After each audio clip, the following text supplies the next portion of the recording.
morning, I'm Mike Graham and he's Mike Parry. You're listening to Extra Time. It's the two mics. We're going to keep you entertained throughout the night. We've been talking about Morgan Schneiderlin. He's still a player at Southampton, but he didn't play last night because apparently things are not going well. Things are not right in his head. Nobody's entirely sure if he's actually on strike. Southampton fans say he's training with the team, but he wants to leave, doesn't he? Let's hear from Ronald Koeman.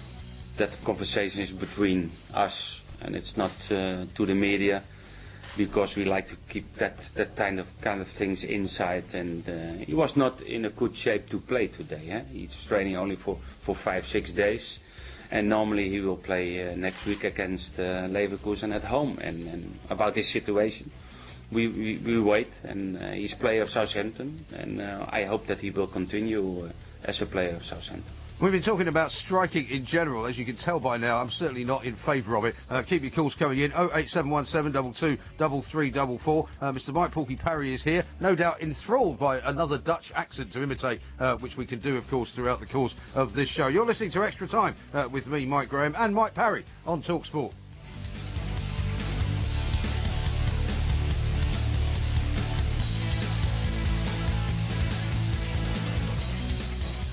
This is TalkSport Extra Time. We are the two mics. There will be a podcast available in a few hours' time.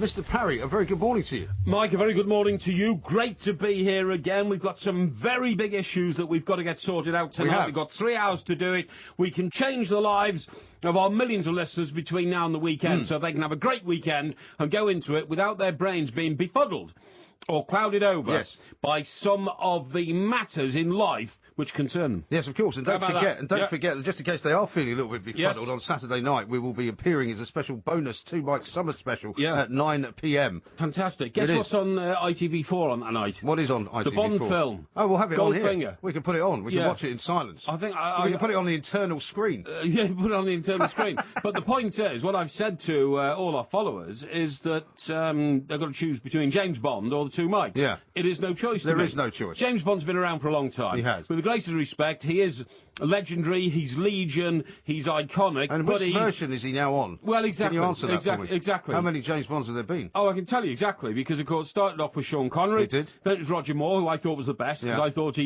sorry, it wasn't. It was Sean Connery, and then it was Big Fry, whose name nobody can ever remember. George Lazenby, that's right, the Australian guy, right. And then it was Roger Moore, who I thought brought a beautiful twist he was awful. Oh, I thought he was brilliant. He had a lovely twist of humour to it all, and never took himself too seriously. Yeah, but he got ridiculous, though. No, I don't think it did. No, I don't think it did. Yeah, there was. There was one where they went up to the moon and came back and all that. That was ridiculous. Yeah. But, you know... Moonraker. Moonraker, but... The James Bond film, which is my favourite of all time, of course, is The Spy Who Loved Me, because the start is so brilliant that last time it was on, I skyboxed it and I played the start 30 times. Really? It was incredible, because what happens is... How does it start, then? Well, he's in a chalet, isn't he, in Switzerland, and he's having... just the one that skis down the mountain? Having a romance with a young lady, and then, you know, the old buzzers go, and you've got to get back, and England needs me, darling, and he goes skiing off, and then the Russians come up behind him, the old Spetsnaz, or whatever they're called, and they start trying to shoot him. Spetsnaz? So I don't think that's what they're called. Well, they are called something like that. So James Bond leaps up in his skis and starts skiing backwards, kills them all, and then they're all chasing him, and he comes to the edge of a cliff, and he goes over the cliff, and then his skis come off, and then he falls and falls, you think he's going to his death, and then the parachute comes out, and it's the Union Jack, you know, and then that magnificent song starts, Carly Simon singing, Nobody does it better. Nobody does it better. Yeah, it is a good start to a movie. Makes me feel sorry for the rest. Sad for the rest. Nobody does it half as well as you. Half as good as you. Baby, baby, baby, you're the best. That's just summarising the song. Let me read this to you, because I think this is going to set the tone for the rest of the show. It's the tweet, I think, of the entire year so far. It comes from a Mr. Paul Sparrow. He sent this in. Sparrow? That's not his real name. Paul Sparrow is his real name. Sparrow. He said, I played my kids one of your podcasts. They thought Porky was an actor playing the part of an idiot. Oh, really? Well, they're only kids, Mike. You know, I think it's the funniest thing I've ever heard. They haven't had adult intelligence yet, so they don't know about it, do they? They don't believe you're a real person. The only other Sparrow I know is that goon Gary Sparrow. Gary Sparrow? Yeah, who's in... Good night, sweetheart. Was he an actor? Yeah, he played Rodney in in Oldie Fields and Horses. Gary Sparrow's a fictitious character. Yeah, of course he is. Gary Sparrow plays the role... No, Gary Sparrow is the boy... What about Clarence Darrow? No. Just, look, stop diverting me from my train of thought. Gary Sparrow is the guy in Goodnight Midnight. Is that what it's called? Is it called Goodnight Midnight? Goodnight Sweetheart. Goodnight Sweetheart, that's the one, thank you. Goodnight Sweetheart. Goodnight Midnight was one of the lines of a James Bond film. Yeah, I know. Because there was a woman called Midnight, wasn't there? Yeah, right, yeah. So, Goodnight Midnight, and slams the door, yeah. I think that's the one that that very lithe black model girl was in. Yes, what was her name? Grace Jones. She jumped off the Eiffel Tower. That was A View to a Kill. Yeah, jumped off the Eiffel Tower. That was a good chase as well. We get the car gets cut in half. Yeah, but this one was the best. Anyway, point is, Gary Sparrow, right, is a weirdo in Goodnight Sweetheart because he walks through walls into 1940s. That's right. It's a very odd show, though. It's a very odd show. You can never work out where reality ends. You have to go back in time to watch it. You have to go back in time to watch it. No, he walks down an alleyway, gets out of his van. He's a TV, he fixes TVs, repairman. That's what I'm looking for. And he goes down the alleyway, and suddenly he's in 1940, and then he arrives with, it's a bit like doing a show with you, really. Silk stockings. Every time you come in, I'll go back to the 1970s. No, you don't. But anyway, look, what we were talking about was the fact that it's James Bond or the Two Mics on Saturday night. Yeah. It's 9 to 12. It's daytime stuff. So... Well, it's nighttime, actually. Well, yes, but it's before midnight, if you see what I mean. Yeah. So I'm just going to say to our listeners, I want you to really stop looking forward, because I'm going to be a little bit more serious about the issues that we address than sometimes I'm in the middle of the night. Because you've got to remember, folks, your body clock changes absolutely dramatically at 2 o'clock in the morning, and that might be responsible. That might be responsible for some of the more ebullient opinions and theories that I have in life, because it is the middle of the night. Do you know, of course, very sadly, most people who die of natural causes die at 2 in the morning. You're obsessed with death, aren't you? I mean, how's that fear of mortuaries coming along, by the way? Have you driven past that place recently? Oh, I drive past it 3 times a week. It's terrible. Every time I drive you go past... a different way. Well, I can't. If I go a different way, it's like a huge diversion. But these huge arc lights... Yeah, don't keep talking about the lights. No, you look through the window, through the window, and the window's frosted till halfway up, and then you see the huge arc lights, and they're beaming down, and you know those arc lights are beaming down onto mortuary slabs on which the dear departed are lying before they get embalmed. Yeah. You know, here's an idea. Maybe we could have a James Bond quiz for you during, to celebrate the fact that movie's on. Have one on Saturday. On Saturday night. On Saturday, it'd suit me fine. Yeah. I'm James Bond expert. Seen all the James Bond films 100 times, and there's nothing you can't tell me on a James Bond film. So that is a winner for me. Okay. I think I've been telling people it's Goldfinger. But somebody in my ear has just told me it might be Thunderball. What are you laughing at? So it's the wrong film. Well, then. I'm not sure, but I mean, I'm sure that the technical staff are going to check that one out. Yeah. It's on ITV4 on Saturday, but it's not, you can watch it if you want. In fact, you can watch it with the sound turned down. That's a very good idea. That's what we're going to do on the internal screen. No, you can't do that, Mike. The internal screen's gone all black again. No, there's some golf on the other internal screen. No, you're cheating our audience. If you not concentrate fully on that microphone in front of your face, you're not giving 100% to the audience. Well, I can do more than one thing at a time. Most important people in our life are our audience. Yes, do you understand that? Which is rising, by the way. It is, actually. And I can multitask, you see. I can do more than one thing at a time. I know you find difficulty with that. Well, how's your knee, by the way? You don't look as if you're limping anymore. It's not bad. I've been working on it. It's the medial on the right knee, and I have been working on it because... You know what I was worried about today? If you've got no knee capacity, you are knackered, believe me. Absolutely knackered. If you can't move around, you're knackered. If you can't get them downstairs, you're knackered. I'm sorry to interrupt you, but I've just had another great text. It says, from somebody who doesn't give a name. Says, I can confirm that Porky is not an actor playing the role of an idiot, but is a genuine real-life idiot. That's very funny. Why am I doubled up laughing on the floor, That's so original, that. Is that from Gary Sparrow as well? No, it's not, no. Who's that from? Somebody else. He doesn't give his name. I bet you that's from, Bill Throstle or something like that, is it? No. Well, it's Gary Bird, perhaps. It's a different kind of bird name. Gary Bird. The advantage of having a dodgy kney, and... you know what I was going to say, though? My knee's been a bit funny today. Oh, and I wonder if it's something... I'm not surprised with all the weight of your gross body. Psychosomatic. I wonder if it's psychosomatic. One nice... Sorry? Psychosomatic. Well, it could be. I mean, I'm coming out in sympathy with you. It could be. Great thing about it is, we have a great bus system down in Stockbroker Belt, okay? You don't go on the bus. Well, no, this is the point. You do not go on the bus. This is the point. Let me tell you, this is the point. You get a free bus pass now, don't you? No, of course I don't, you idiot. You think I am 87? I'm not 60 or anywhere near it, for goodness sake. No, the point is that if I need to go into the nearest town, normally I would walk, because 5 or 6 miles Where do you to think me... you live? The Yorkshire Dales? Excuse me. It's near Croydon you live, the nearest town. No, Epsom. 5 or 6 miles is no danger to me at all. But guess what? Because the bus drivers down there are fans of this show. Fans of this show, because a lot of them do those overnight bus things and all that kind of stuff. Night buses. Fans of this show. The minute I stick my head out of my door, a bus stops outside my front door and I just get on it. How about that? Really? Yeah. Isn't that brilliant? I didn't know there were buses that went down your road. Well, not down my road, but the road at the bottom of my road, if you see what I mean. So what are you sticking your head out of then? You're hiding behind a hedge. No. Oh, look, there's a bus stop. I'll just hide behind the hedge. No, when I stick my head out, they'll stop. What I'm saying... just put your hand out like everybody else does. Well, because I don't even... I sometimes don't see it coming, because it comes from the direction behind me. A lot of people have said that about you. No. You haven't seen a lot of things coming. Don't be smutty. I'm not being smutty. And so if the bus is coming, and all of a sudden I hear this, squeaking of brakes and all that, all of a sudden you hear that fantastic noise... And that's the bus doors opening. When was the last time you were on a bus? Well, yesterday. Really? Yesterday, I got on a bus. Where'd you go? 400 yards down to... 400 yards? Yeah. But I mean, that's helpful, because with a dodgy knee, the more you walk, the more you're knackering your knee. I see. And I like to unknacker my knee as often as I can. Well, you just get a wheelchair. Oh, don't be ridiculous. A wheelchair? Me? You could be like Ironside. You get a van. Yeah, somebody put you in it. Hey, Ironside, you're late. Yeah, sorry, guys, I had a flat. Mike Porky Parry is here. Well, we've got lots to talk about. We're going to talk about that invisible white stuff that they're going to make. I want to talk about that. The 10-yard wall from. I want to talk about that very shortly. It's coming up next. Nobody does it better. You're not going to sing along to it, are you? I am. Makes me feel sorry for all the rest. It's not all the rest, it's just the rest. The rest, yeah. Nobody does it half as well as you. Good as you. Baby, you're the best. So it's a case of castrata there for you singing that. There you go.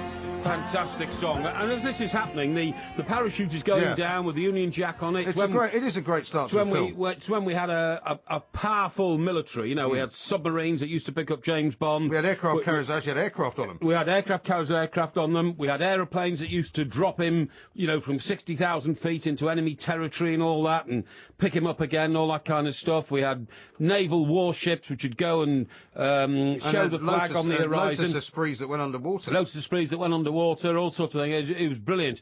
And, I was never really a huge supporter of gunboat diplomacy, because I thought that was a little bit harsh, rattling the sabre and all that kind of stuff. Well, that was when we were the only people with boats, though. Not like that anymore. Well, exactly. But I did like the policy of sending a gunboat, because it settled things down very quickly indeed. I asked my history teacher once, I was about 16 or something, we just finished our O-levels, I said, how did we manage to build such a great empire, sir? And this history teacher, was an Oxford Don and all this kind of stuff, knew it all. So I thought I'd get this long explanation about how the British Empire evolved, how it was built and all that. He said, that was quite easy. The situation was we had guns, and the other chaps didn't. Yes, I think that's entirely correct. That's exactly right. Well, unfortunately, now they've got guns as well, and some of their guns are much better than the ones we've got. Yeah, well, that's absolutely true. Anyway, let's talk about football, because yeah. We need to talk very urgently about this this invisible spray, which they used at the World Cup. To great effect, actually, I'd have to say, because now they're saying, I think the Premier League is saying that they'd quite like to introduce it, but they haven't yet. I think they are introducing it, aren't they? I'm not sure if they're going to introduce it this season. No, I think they have, and the Football League have not yet decided. No, okay. I think that's the situation. And the Champions League are going to do it. And the Champions League are going to do it as well. Now, the situation is... what are you worried about? Well, I'm worried about this, and I'll tell you why. Because undoubtedly, this will now be abused. All good ideas in football eventually get abused. So, simulation is something that was important in this country. Now, I'm not being a little Englander. I'm not saying, Johnny Foreigner's a bad person or anything like that. But thank goodness for that. Undoubtedly, undoubtedly, That's simulation. That's not in Porky Bingo. We should point out, by the way, that we are playing Porky Bingo. Okay, that's the game is now active. That's fair enough. That's fair enough. I'm not going to indulge in this ridiculous little charade of yours, about me repeating statements. There's only a certain number of words in the English language, and therefore you repeat them. If I, wanted to pull you up every time you mentioned the word cigarette or something like that. I don't mention the word cigarette. Yes, you do, because you go for a cigarette break every time. I don't say it on the air, we do go I? for a break. Well, you say it to me. Now, the point of this story is this. I believe that this football foam line, because it's invisible and disappears, will be abused. Now, you're going to say to me... How is that possible? Well, I'll tell you how it's possible. I believe that if it's in the Champions League and players come to this country, they're going to think, well, the English are a soft touch.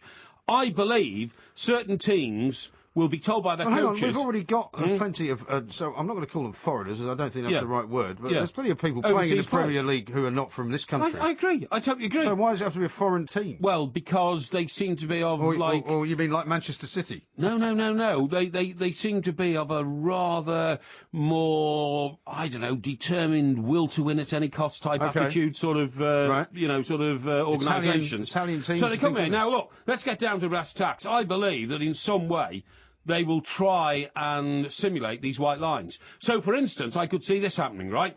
I could see a player in a team playing, at Old Trafford or Chelsea or something like that, where one of the players is told by his coach to carry a mini canister of foam, right? A mini How's he going to carry it? Well, in a little pocket in his shorts. Rubbish. No, in a little pocket in his shorts. Yes, the referees have to carry it on a belt. It's like a utility belt. Yeah, but that's because it's the like size... the stuff the police have. Yeah, but that's because it's the size of a fly spray. I mean, it's not a little one.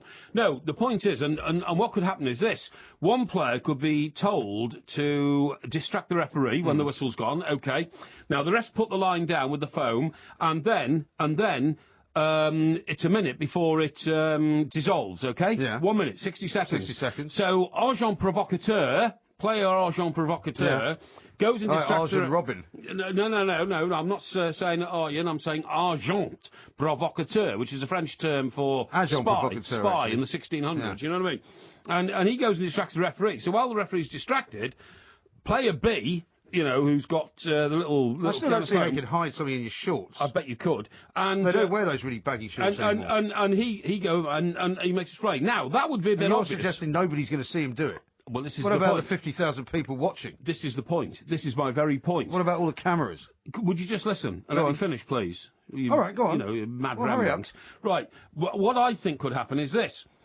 I think that a boot could be devised to hold a store of the foam, and I think that a boot, yeah, and I think that no, I do seriously. This could. I mean, you're going to say that this is far-fetched, ridiculous, but I reckon a player could go up and by wiggling his toes could emit foam from the bottom of his boots. No, 2 yards further towards the goal that they're attacking. And again, than the original line. But how would people not see that? Well, because they wouldn't. They're not looking at the right boot of a player of the opposition. No, they're looking at the players talking to the referee and the tactical nous and awareness. The way that it works at the moment, the referee doesn't draw the line and then tell them to go and stand on it. He waits them walk back 10 yards. That's right. And he waits until they're in the wall. That's right. And then he draws the line. That's right. Absolutely. So you're saying after that? Yes, after they're going to distract the referee and draw a line closer to the ball. Well, players very rarely stand still. He's going to spot that. No. Players very rarely stand still. But they did in the World Cup. That was why it was so successful. It won't happen in the Premier League or in the Champions League. Players mill around all the time. They're all bothering the ref and all that. So while the players are bothering the ref,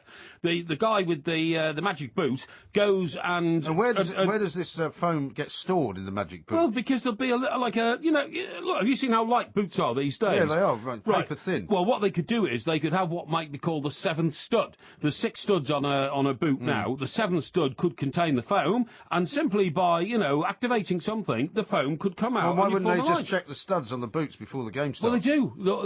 The linesmen. So, look, there's a guy with 7 studs, and the 7th stud's full of foam. No. There is no rule on how many studs are on the bottom of a boot. But they check the studs, don't they?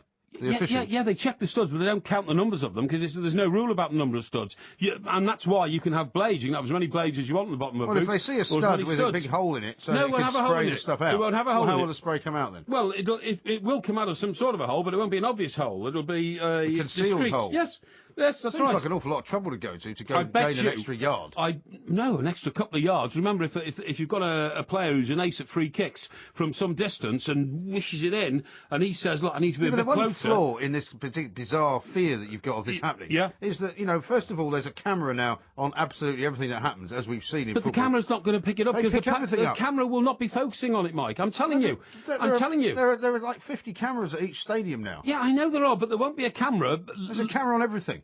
No, except players' boots. Remember that there are only for players alone. There are 44 pairs of legs on a football pitch. Okay. Well, you can't have if there's only 50 cameras, you can't have one camera on each. But they've foot. got a camera on every portion of the pitch. Well, for example. I'm not sure about that. And I think they would I'm not certainly sure about spot that. the wall moving 2.5 feet I forward. don't think they would, you see, because when they're all milling around, you gain and lose space, don't you, all the time? You see what I mean? You know, like It's not like when you go to a football match and you have to keep asking me what's just happened because you missed it. No, I don't do that. What I'm saying is, you have seen how players deliberately steal yards on a Yes. throw-in. Yeah. Now, all I'm suggesting is this is But the everybody free kick. sees them doing it. Yes, but they get away with it all the time. And this is the free kick equivalent of the throw-in. It's the free kick equivalent of the throw-in. I'm telling Well, you. all I'm telling you is that And I when can see it saw, happening. When I I, can see saw it what happening. I regarded as a great initiative, this invisible spray Yep. stuff, I never ever saw it wearing out before the free kick was taken. Well, it will. That's what it's made to do. That's what. yeah, that's what I know, it's made but to I do. mean the point is that when they drew the line, Georgia the was guys- making some point in the last show, but she never got round to finishing the point. She's gone on about something on Sky about spraying it on a carpet or something. And No, I didn't hear that. No, yes, she did. Yeah, I heard, but I wasn't quite sure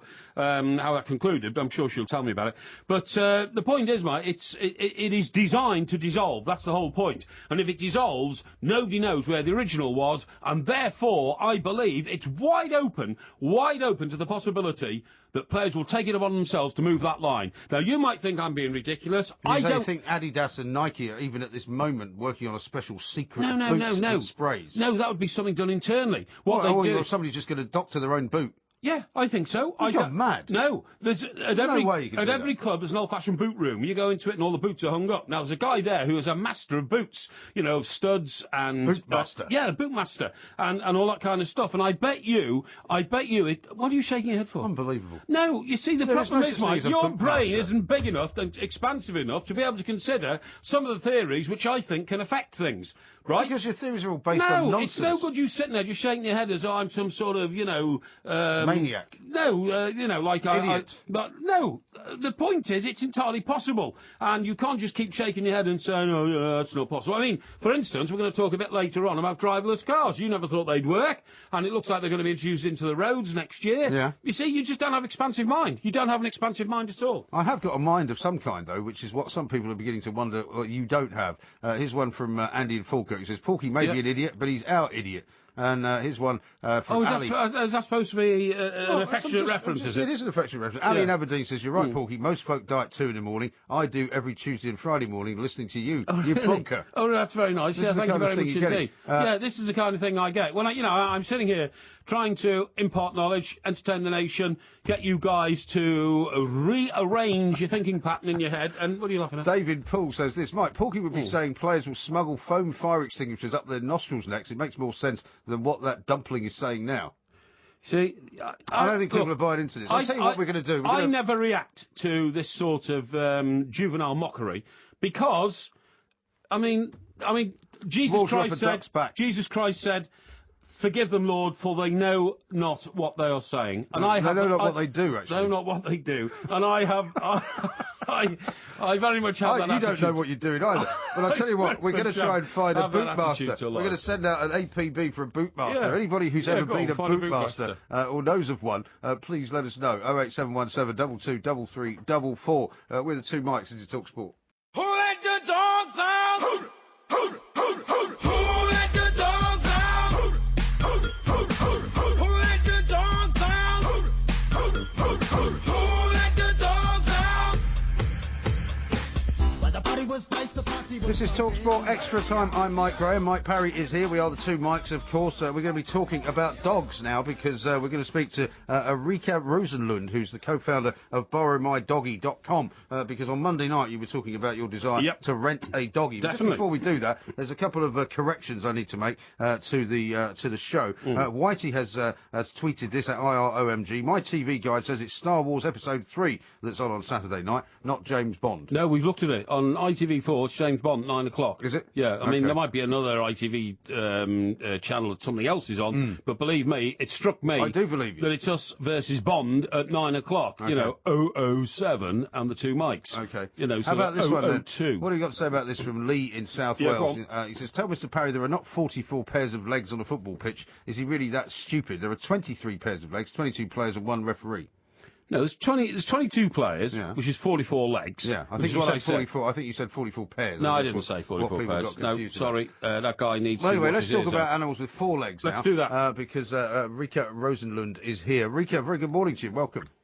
And good morning to you. Thank you very much for joining us so early in the morning. BorrowMyDoggy.com is a pretty interesting title of a Certainly is. website and a business. Tell us how it works.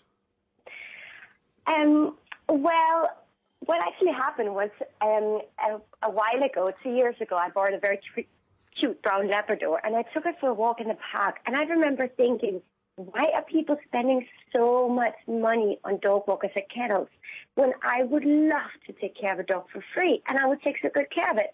And I thought there should be a website connecting dog owners with people like me who would love to help take care of a dog. Right. And So, yeah? so I was going to say, so Mike Parry, who's sitting to my right here, he's a very busy man. He doesn't spend a lot of time at home, but he quite likes the idea of having a dog every now and again. So he quite likes the idea of doing what you do. But can you just get one of these dogs whenever you like?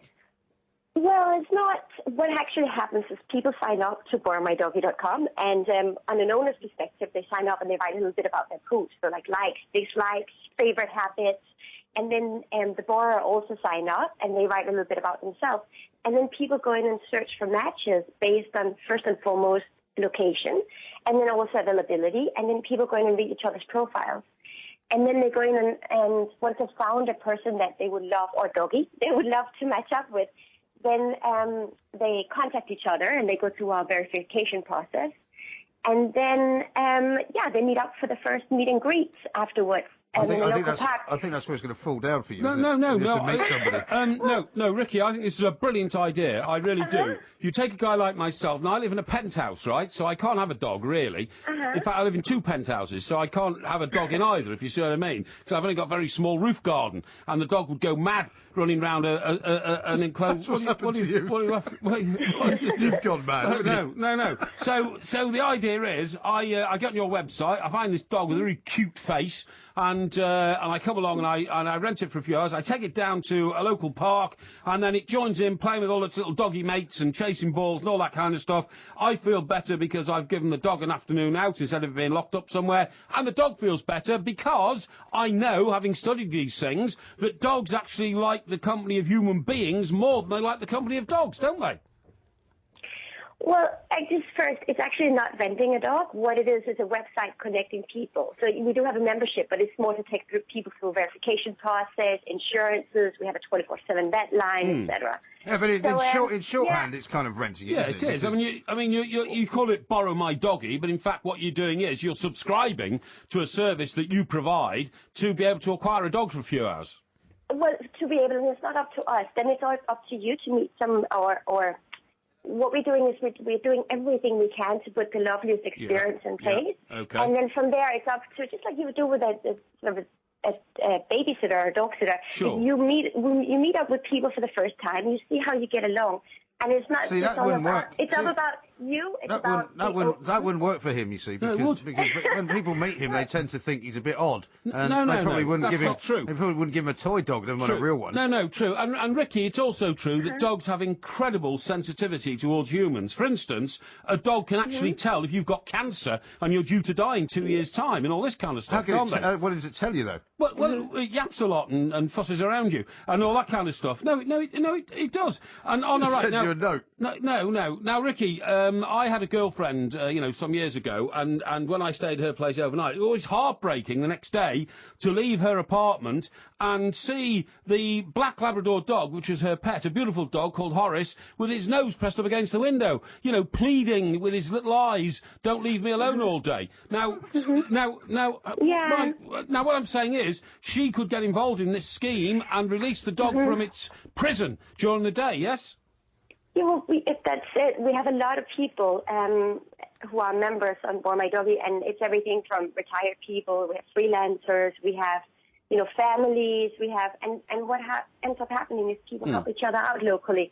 And, a good example would be, somebody just having had a baby and matching up with somebody and needing a little bit of help with her dog. See, the big problem for you, Mike, sorry to interrupt you for a second, Rico, because the main problem for Mr. Parry here is that if you were to try and get a dog from somebody in your neighbourhood, they would probably know that you've been spraying all those lampposts with ammonia to stop the dogs from peeing on them. Well, that's nothing wrong with that. It's not a very dog-friendly thing to do. No, that's teaching a dog to respect our streets. Yeah, but and there's nothing wrong with that. I mean, discipline, But I wouldn't give you my dog. Love, if I knew that about you, I wouldn't give you my dog. Well, I don't spray the dog. I don't spray the dog with ammonia. I spray the lamppost so the dog doesn't go near the. Well, it's not lamppost actually. Lamppost is okay. It's trees. It's trees in my street. Oh, you spray the trees with ammonia? I do not wish trees in my street to be used as lavatories for dogs. So yes, I have arranged to have them sprayed with ammonia to keep the dogs away from the trees. But there's nothing wrong with that, Ricky, is there? Well, we were talking about getting a dog before, and actually it's all about the owner and the borrower getting to know each other well, and dogs getting more exercise. Yes. And we have a lot of dogs that end up, would have been home alone or might not get that much exercise. We have a lot of elderly people too, who, where the dogs could use some extra activity. Yeah. And for instance, we have one borrower every single Saturday. He takes the dog out and he runs 5 kilometers with it. We actually heard yesterday we have another couple where they're about to get married, and so the husband or the husband to be, he now is starting borrowing a dog, and he's lost over 2 stone. So we have a lot of people who are getting a lot of extra exercise, and it's all about getting to know the person who's. I've had a dog for 6 months. I haven't lost any weight at all. No, of course you wouldn't lose any weight. You've got so much weight, you'd have to walk about 15 miles a day to lose 1 pound. Anyway, Ricky, is this an international service? Because, of course, you don't sound English to me. Is it an international... What's that got to do with it? Well, what it's got to do with it is I want to know how far and wide it extends. For instance... Have you got any boots that secretly hide foam in them, by any chance, Rika?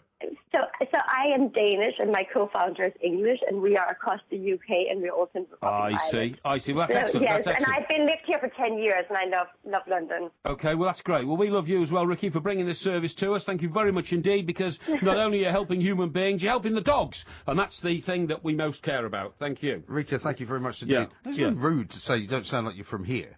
Well, it's just kind of I thought the lady was American. No, American. I thought she's Danish. American. I know she's Danish. I knew she's she was clearly, Scandinavian of some kind. No, you didn't. She's clearly learnt English in an American environment, in my view. Lots of people do. Yeah. What Denmark?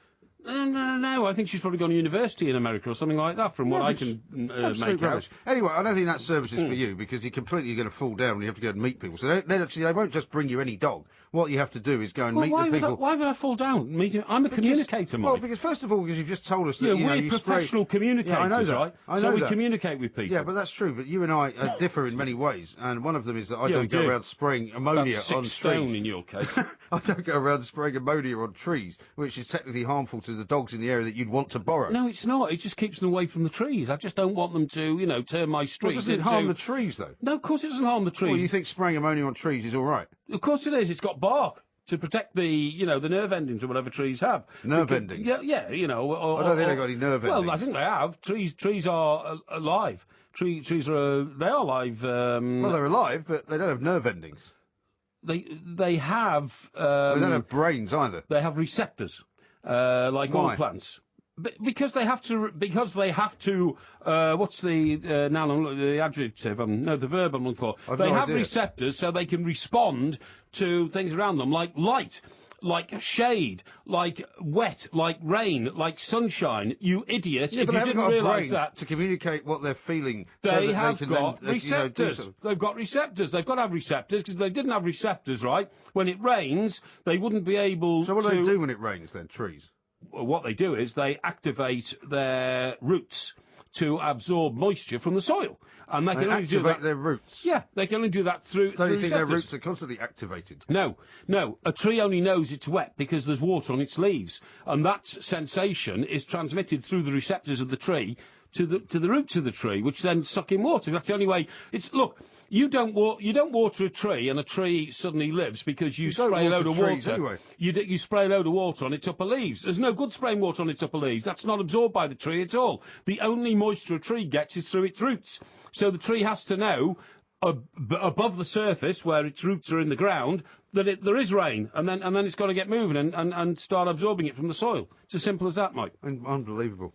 It's It's really not is unbelievable. I'm just telling you how nature works. I'm just telling you how nature works. I'm not sure I can carry on. I think I'll go for a lie down. No, Here's you Mike can't Parry. understand. That's your problem. No, it's true. I'm going to go talk to You're some a dimwit. trees. We are the two Mikes.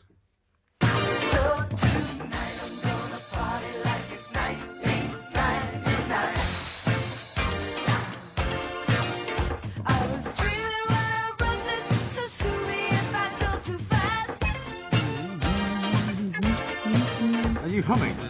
Yeah, I like this. You do? This reminds me of New York City Does it? in the 80s. Yes. Prince was at his peak, wasn't he, and all He that kind of certainly was. stuff, you know. I like this one. I liked When Doves Fly. Yeah. I remember waking up a lot of mornings in New York City. I don't know why, and you know, the radio would spring into life, you know, and this is what happens when This is what it doves feels fly. like. This is what it feels like when doves fly. When doves yeah. cry. Cry. That's right. Not when when doves they fly. Or when they fly, or something like that. Here's a good one from Dave. Purple rain, purple Yeah, all right. I had no idea you were rain. such a Prince fan. Yeah, I am, yeah. All right. Yeah. 80s music is what it's all about. Dave says this on 81089. Mike, if Porky got a dog, he could train it to run on the football pitch and pass a can of foam to one of the players. Honestly, people take these things to extremes. You know, I'm trying to make logical arguments here about the way things could happen. And Jack, the Newcastle fan, Yeah. says this. Hang on, you're essentially saying that Adidas and Nike or whoever is manufacturing the players' boots are going to make a boot to help a team cheat No. in a football match. No, Imagine the consequences they would face if they were found out. No, I'm not saying that whatsoever. What I'm saying is, you know, I'm thinking about unscrupulous individuals. And by the way, you know, organised I by have to the take. Bootmaster. I know, yeah, organised by the. I have to now take the wrath of those disbelievers who think I'm talking piffle. And the At point, the very least. point of my story is because I Bingo! We've had some bingo already. because I'm seeing Eyes into down. the future about problems that could happen. They won't happen. It won't happen now because I've raised the issue. Okay. So people will be aware of it. Well, now, there's a reason why we're talking about Prince. isn't there? Because you've got something to say about Prince Charles, which Well- is equally revelationary. Maybe it's not just, Revolutionary, maybe it's even. not just Prince Charles. Maybe it's other people. But look, I'm a royalist. I think the royal family are great for this country. And you've got a chance to prove it coming Yeah. up because we've got a test for Okay, you on that's the fine. royal family. That's fine. That's okay with me. And I think they're great for the country. I think they're unique in the world, and people come here to see them. And Well, they're not unique, are they? they There are other royal families. Yes, but the British royal family is unique. I mean, there's not a royal family like it. There's not a family like it in the world which are treated in or regaled in such splendour and all that kind of stuff. A lot of the other countries have let their royals slip down the league of sort of importance in their countries, and you know they live in ordinary houses and all that kind of stuff. I don't want our royals to live in Well, they're ordinary not houses. ordinary, but I Yeah, don't. and I you- take you your know what I point. mean, yeah, I know yeah. what you mean. Yeah, I mean, you like know, the they- Dutch royal family go around on bicycles. don't they? Exactly, and the Swedish royal family and all that. And kind the of stuff. Spanish king Bingo! has just married a girl that used to be on CNN, I think. Yeah, that's right. And incidentally, Neil Kinnock, who I think he lost 2 elections in this country, although he made a very credible effort to become Prime Minister. I think his son is married to a Queen in No, his son is married to a Danish MEP. Danish MEP. That's It's right. got nothing yeah. to do with the royals. No, no. In fact, I think she's the leader of Denmark. I was going to say Daneland then. Daneland. the leader of Does she Denmark. talk with an American accent? Well, I don't know. She might have Well. been educated there. Who knows? But anyway, look, let's get back to our rules, okay? Yes. Now, only this week, I've seen a new load of pictures of Prince Charles as a child. Okay. And Is I there a need- new book out or something? Well, this is done by... Or is it a celebration of some anniversary This or is other? done by very distinguished royal correspondent Rebecca English. Ah, Oh, right, I know here, Rebecca here- English. here we go. I used to work with Rebecca English. Right, okay. Now, it says Royal Childhood can be seen as part of the annual summer opening of the State Rooms at Buckingham Palace from July 26th to September 28th. Oh, so it's an okay? exhibition. It's an exhibition.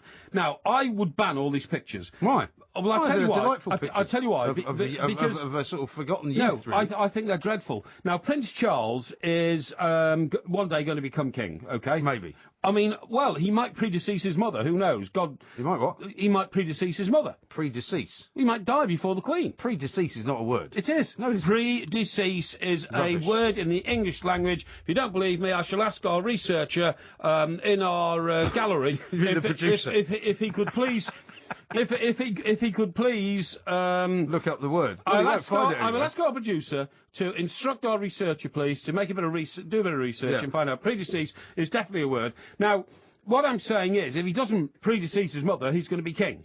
Because she's going to die, sadly. I'm afraid people do. We all die eventually. And that means Charles will become... Now, what I don't get is, these pictures have been splashed all over a national newspaper of Prince Charles... I rather like looking at old pictures I don't. Why not? There's a picture of Charles on a little toy tractor. There's a picture of Charles on a three-wheeler trike. There's a picture of Charles... even... As a kind of like 4, 5, 6-year-old, right? Oh, much younger, 2 and 3-year-old, bashing a drum. As a toddler. Bashing a drum, playing on a seesaw. It says here, hidden treasure. Charles finds some sticks in the grounds of Buckingham Palace, and he's waving them around and all kinds of stuff. Now, to me... And there's a picture of him here on a little tractor. Is there any pictures of him looking around for somebody to make his dinner for him? No. And he's riding behind the Duke of Edinburgh, and he's about 2 or 3 years of age. So how long ago is that? How old is Charles now? He's nearly 70, isn't he? Yeah, nearly 70. So this is probably about 65 years ago.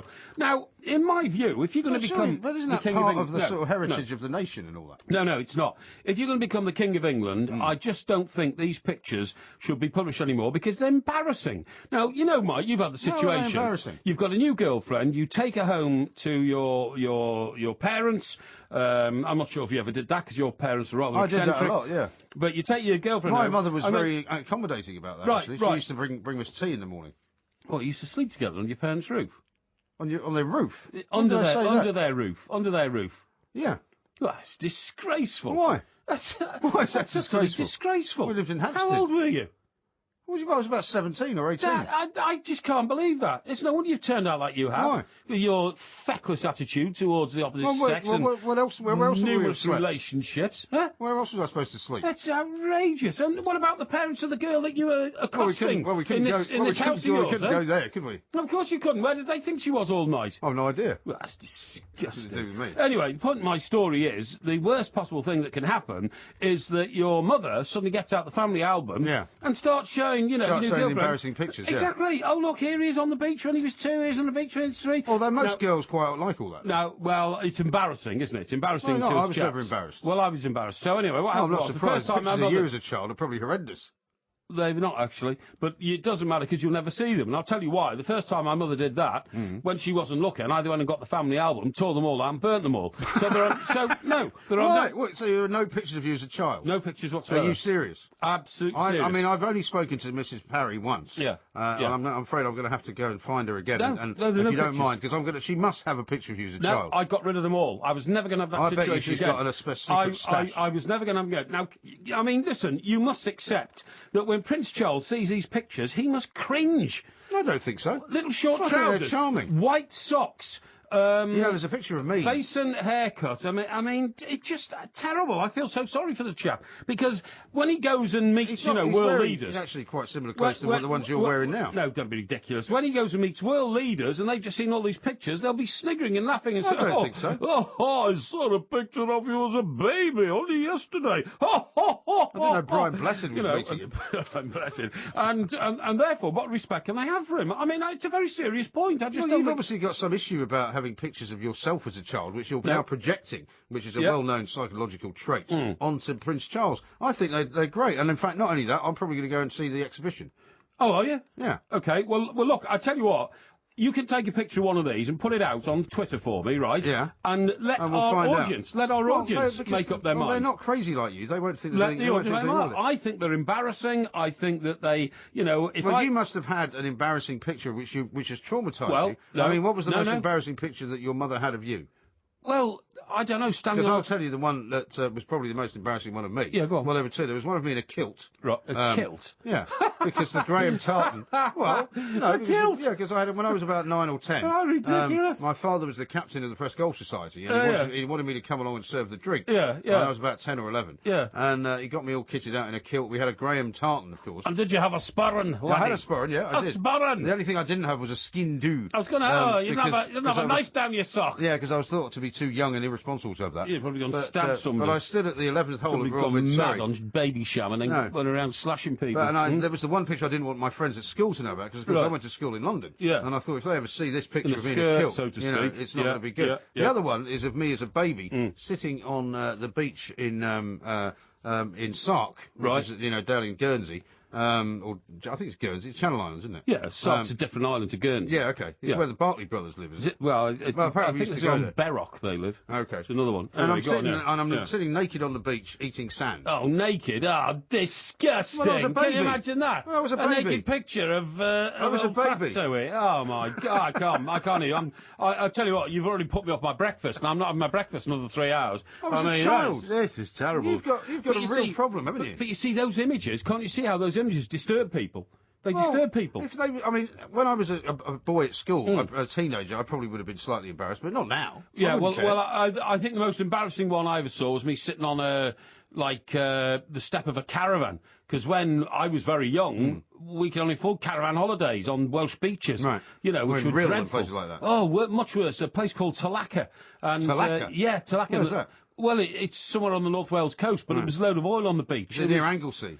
No, it's not that far down. Are you sure it wasn't around the time the Torrey Canyon disaster happened? No, because that happened in Cornwall. Anyway, That's what I mean. But anyway, it's a strange name, Talacca, and it sounds like, it might be oily and all that, but tilapia is a kind of fish in America. Well, it was when we got there. Anyway, the point of the story is, once bitten, twice shy. I was really angry with my mother. I said, what did you do that for? You embarrassed me, all that kind of stuff, Well, how did she know you burned all the pictures? When did she discover that you got rid of all the pictures? I don't know whether she even knows. I don't know. Great. Well, she's know. probably listening now, isn't she? No, she might listen to the podcast. Not this time of the morning. She'll listen to the podcast. Well, you tomorrow. better tell her before she listens to the podcast. No, sure, It might come as a shock to her. No, it won't, because if she'd really wanted to look at the pictures over the last 40 years or something... Well, you know what that tells me? What? She's never looked at a picture of you as a child in 40 years. Well, maybe not. Anyway, look... What a terrible indictment of your family life. No. Anyway, I think we should let our listeners... make up their mind about whether I'm right or wrong, and I think I'm right. But also, I will give you the oldest picture I have of me. Okay. And I'm 18 years of age. Oh, I'm sure people would like to see that. And a journalism student. Okay. And that's as far back as your picture history should go for anybody. And beyond that, it should be against the law to be able to publish these pictures, because Absolute rubbish. I think it's, what's that Data Protection Act law and all that? Violating your privacy. Violating your privacy. You can't publish a lot of pictures of kids anyway now. Like celebrities' kids, you're not allowed to take pictures of them and publish them. There you go. But we will. I tell you what. I will get Porky to show me what this picture is of him when he was 18. I'm trying to imagine in my mind what he looked like then. It's not a pretty picture. I tell you what, it's impressive. Is it? It's very, very impressive. And also, we'll do one of these Prince Charles pictures. I think they're very charming pictures, and I don't think I think they're in any way embarrassing, want to ban them. disorderly, Absolute and utter nonsense. 08717 223344. Coming up in the next hour, insulting. We're going to have a little tea test for you, because we're going to let you know, let you judge precisely who makes the best tea and how long it should be brewed for. Okay. We're going to talk to a woman who's a professor of history and family studies at the Evergreen State College. Sounds good. All about the trend at the moment of female breadwinners. This is Talk Sports Extra Time. Mike Parry is here with me. Here's one from Paul, who's texted into 81089. He says, Mike, perhaps Porky destroyed his pictures because he was an ugly kid. Maybe he was so ugly, his mother used to feed him with a catapult. Which is a bit harsh. And here's another one from someone who doesn't give a name. Mike, if we can get hold of some of this special spray and we spray it all over Porky, will he disappear after 60 seconds? P.S. You may need several cans. That's very harsh. Chris Walsh here says, to me, more particularly to you, Mr. Graham, predecease is definitely a word. It is found in many dictionaries. Absolute fact. Chris, thank you very much indeed. Okay? Well, it's not a word I've heard, so as ever, you've educated me once again. Exactly. It doesn't happen. You've never heard that word? I've never heard that word. Been in journalism 30 years, 35 years, never heard the word. When have you ever used that in a story? Well, I've used it plenty of times in conversation because I know what it means. That's because you're always talking about death. Well, I'm not talking about death. I don't talk about death very Anyway, often. Anthony says to you and to me, he says, does Mike Parry actually know anything about anything? Ha ha. I've never heard so much nonsense in all my life. Keep up the good work, fellas. Love the show. And DOR, just don't know what that is, says, when doves fly, the old Prince classic, eh? Ha ha. Is it because it wasn't When Doves Fly? When Doves Cry. When Doves Cry. I told you that already. Okay. Right, here we go from Kevin. Hi guys, great show, Porky. I think you talk a lot of sense and love hearing your wise words of advice for your old pal, Mike Graham. It's hilarious, keep up the good work. So there you go. Not everybody just writes it off. What does this one mean? It's from a guy called On Your Bike Wenger, so... Wenger, that is, so obviously... That's not his name, actually. That's his Twitter handle. I know, that's what I'm saying. But he says, Clint Eastwood, quotes, I talk to the trees, close quotes. What does that mean? I don't know. Is Clint Eastwood famous for that line in a film? I didn't know. I've never heard that line in a film. Orangutan, maybe? I'll tell you who is famous for talking to trees, and that's Prince Charles. Well, that's true, that's true. He talks to plants, so I presume he must be of your belief that trees have nerve endings. Yeah, well, they do. And NFFC Lacey, that's Nottingham Forest Football Club, says to you, is your colleague Mike Parry drunk because he sounds like it? The answer to that is no. No, I mean, the thing is, if that was true, it would be incredible, but actually it's not. And you're one of the few people that never sounds actually drunk, I would say. And a chap here called SWM, and again, he says to you, he says, Mike, that's Mike Graham, how has Mike Parrier got through life so far without being sectioned? It amazes me. Yeah, you are a legend. Thank you very much indeed. Well, now, listen, let's talk to somebody who is a lot more, shall we say, academically trained than either of us. Let's do that. Because it's time to move on to yet another subject of education for all the people listening. It's Stephanie Coontz, who's the Professor of History and Family Studies at the Evergreen State College. I'll tell you why we're talking to her. Yeah. Because there's now a trend for female breadwinners. More and more men are working out that women are actually more intelligent than they are. Absolutely. They can get better jobs than they can get. They can make more money than they can get. Yeah. So they're going to stay home and look after the house. Okay. Stephanie, a very good morning to you. Welcome to the show. Hi, how are you? Hi, Stephanie. Very good, thank you. Very well indeed. As you can tell from some of the ramblings of my colleague next to me here, he comes out with some rather unusual things. And one of the things he's previously come out with is that he could never have a relationship with a woman who made more money than him.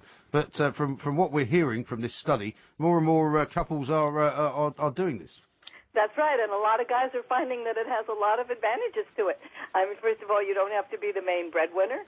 And secondly, women tend to really like it. More and more, women seem to like it when men are not just breadwinners, but really share in the housework and childcare. And for a while, it looked like men would be threatened by this. But the things are changing so much in marriage and family life now. We have found that for marriages formed since the early 1990s, men are not threatened if the woman has more education than he does. And growing numbers of young men are not threatened if their wives earn more money. And in fact, we find that these couples report high levels of happiness and sexual satisfaction. In fact, one of my colleagues suggests that one of the ways that we can motivate this to people like your colleague is to point out that men who really share the housework and the child care actually get more sex than men who don't. Well, that's the trouble is he lives on his own and he's got a housekeeper. Yeah, exactly. Well, nobody, if the man is doing all the housework, we find that, in fact, he is not very satisfied, nor is his wife. And that's not surprising because we women didn't like it when we did all the housework, even though for 100 years we were told that, oh, my goodness, we should get all our fulfillment from it, and you guys never got that message, so I'm not surprised you don't like it. Yeah, but Stephanie, I don't accept what you're saying. I'm awfully sorry. I mean, I know you're an expert in it and all that, but a man who is, for want of a better word, a house husband, who relies on his wife to be the major breadwinner, who then takes the non-dominant role in a relationship, feels emasculated. And that emasculation leads to depression and breakdowns, and it's very, very hard for a man. I mean, for instance, if I said to you, in all my years, Stephanie, whenever I've taken a lady out for dinner or just for a drink after work or something, I've never allowed her to pay a penny towards what we were doing, a bottle of champagne, a drink, a meal, go to the theatre maybe or something like that. I just can't handle it because, in my view, I know it's old-fashioned, you have the dominant presence of male protecting female. Well, you're perfectly welcome to keep to that way of living, but plenty of people have other ways. I'm married to a guy who is right now out doing all the manly things around the farm. He raises sheep and cows, but he's the one. I earn more money than he does, and he does the laundry, and we don't have any problem about that. And growing numbers of couples find that you don't have to stick to those older roles, and you have very good lives. And is it something which is, as the trend is becoming more popular, is it something that couples are doing before they have children or after, or what? before they have, what are they doing before they have children? No, I'm saying, are they doing this sort of before they have children, or are they doing it after they've had children? Is it a case of, the man staying behind because he wants to look after the kids, as it were? Well, we don't have many couples where there's been a total reversal of old-fashioned roles, and I think that you're right that many men would find that threatening, and many women would not like to be the only male, breadwinner, the old male breadwinner role. But what we're finding is that more and more couples are sharing these things equally. Sometimes after childbirth, if somebody's going to cut back at work, it's more likely to be the wife. Yeah. But again, we're seeing more and more couples where the wife does not cut back, where both the man and the woman work out some kind of more flexible schedule, share the breadwinning and the housework and the child care. And contrary to what we found 20 years ago, that actually decreases the rate of divorce, increases the rate of satisfaction. And that's a real change. So a lot of people are changing the way they think about these male-female relations and rejecting the idea that the man has to be smarter, wiser, richer, and stronger. Okay, well, Stephanie, let me put this to you. There is always, in my view, a battle of wills and maybe a mental battle between the male and the female in a relationship as to who contributes the most to the relationship and to the family circumstances in which they live. And this is most exemplified, and you will know about this, Stephanie, in the world of Hollywood glitz. Most Hollywood marriages between two Hollywood superstars eventually break up because of jealousy between the man and the woman, the male actor and the female star, as to who's earning the most money in a film, who gets paid the bigger bucks, and who becomes the biggest star, who's getting more red carpets, who's getting more chauffeur-driven cars, who's getting more pictures and faces on billboards up and down Sunset Boulevard. That is a fact of life, is it not? Well, Mike, you're talking about a very select group of people, and not one that I particularly want to join, nor I hope do you. Oh, I do. People who turn out to be big stars tend to be have fragile egos, have very strong drive to be recognized, are very competitive. That's exactly who. You've just described him. I'm afraid. That's why he's like that. What are you on about? What? Well, you've got a massive ego. No, you like to be recognised. And you are completely self-absorbed. But Stephanie, that's why you've never been married. I find it astonishing that you have actually derided the most successful group of people in our society and saying that they're all fragile egos, they're all weaklings. Well, they are, though. But they're also highly talented people, and highly talented people have highly trained sensitivities. Well, that's one way to look at it. And there are many, many people who are highly creative and trained and who manage to work out good relationships. But I think I'm one of those kind of people. I think most of your audience would recognize from all of the newspapers you read and the news you see that the particular kind of Hollywood stars attract people who are highly competitive, highly driven, insecure at least, highly strung as well as egotistical, and that's not a good recipe for a sharing relationship.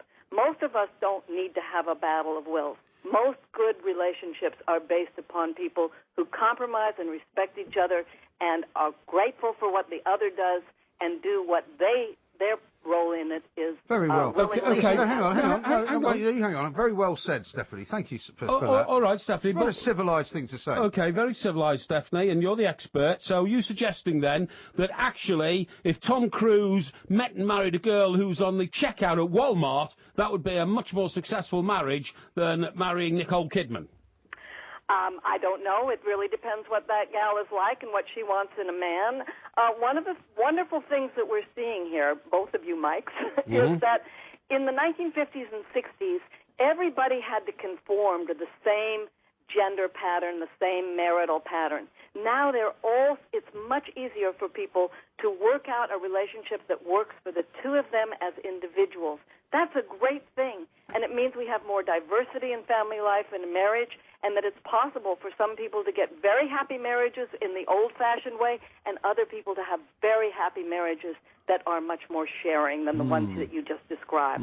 Stephanie, it's been a delight to talk to you. I do apologise if my colleague, Mr. Parry, offended you in any way. I didn't offend you, Stephanie. I didn't mean to. I was not the least bit offended. Thank you. I was just a little bit amused as I watched my husband through the window, and I think how much I love him. Well, very sweet.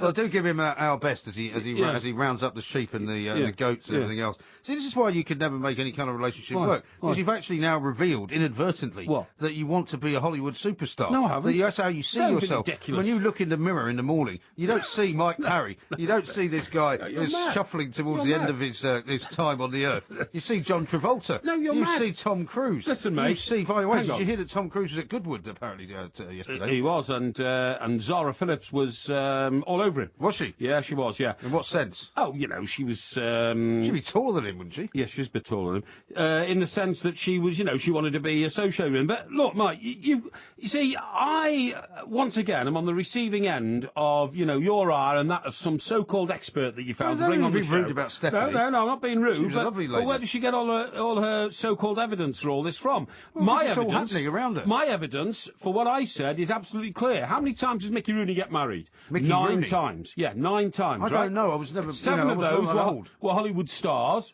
And it didn't work. How many times did Frank Sinatra get married? 4 times. Yeah. 3 of those were Hollywood stars. It just doesn't work out because of the massive egos between two people like that. I have got the evidence to say that I made a pertinent point and I'm right, and I will not accept all this sociological gobbledygook.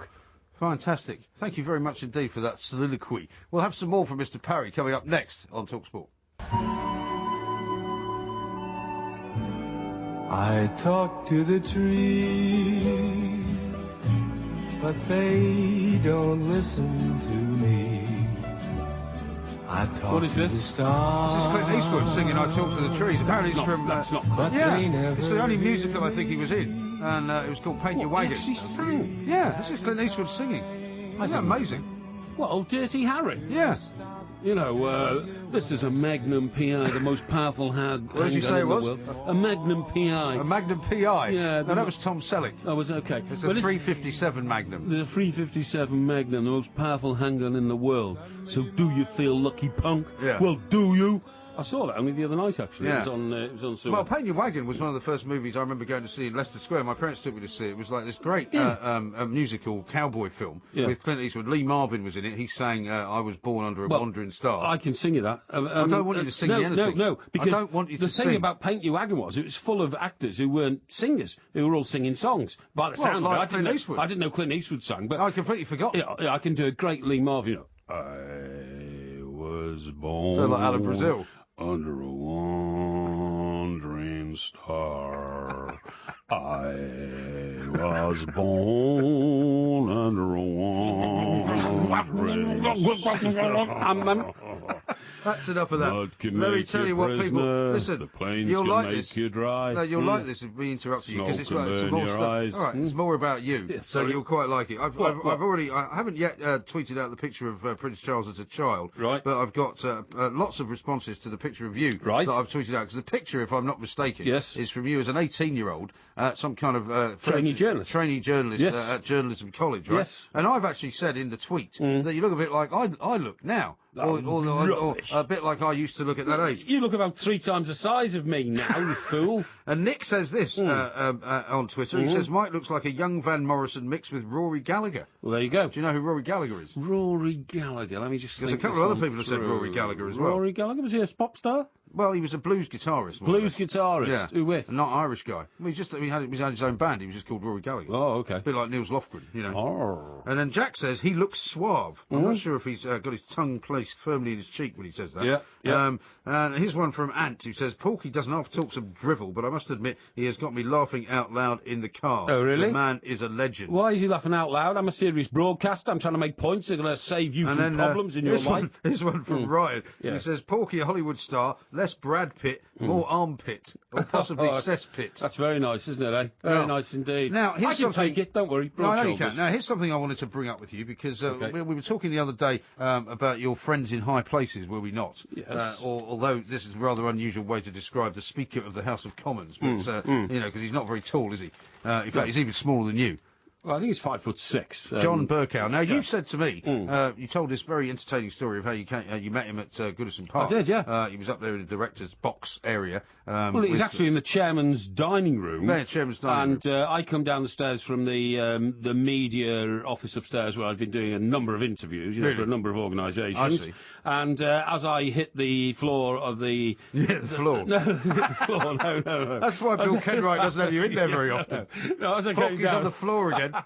No, that's not true. As I came down the stairs, the man in front of me was David Dean. I said, hello, Mr. Dean. He said, Michael, how are you? I said, fine. And just at that moment, Mr. Kenwright appeared from, left theatre. Do you refer to them all as Mr.? No, I refer to Mr. Kenwright as the chairman. That's all I ever call him. And he said, Michael, how are you? Comment. So I went in. Of course, first person I saw sitting at the table was Mr. John Burkow. Now, I saw that story today, as a Speaker of the House of Commons, about some query over, the hospitality he's been enjoying at sporting events. Well, he's at £12,000 worth of sporting freebies, it says here. And isn't there a picture of his ticket for the Everton game there? Well, it's not a picture of his ticket for the Everton game, but it's his sporting year, basically. Yes. And it's all the different games that he went to, which include 2 tickets to Everton at £200, well, 2 tickets also to the FA Cup semi-final, which was, I think, under £200, a Royal Box at the Wimbledon Championship. They're about £3,000 on there. 2 tickets to West Ham, 2 tickets to football in January, which are not actually named. Yeah. But it doesn't make him a bad person. It doesn't make him a bad person. But apropos what we were talking about earlier, public sector workers and the striking firefighters and all of that. Yes. I mean, what people don't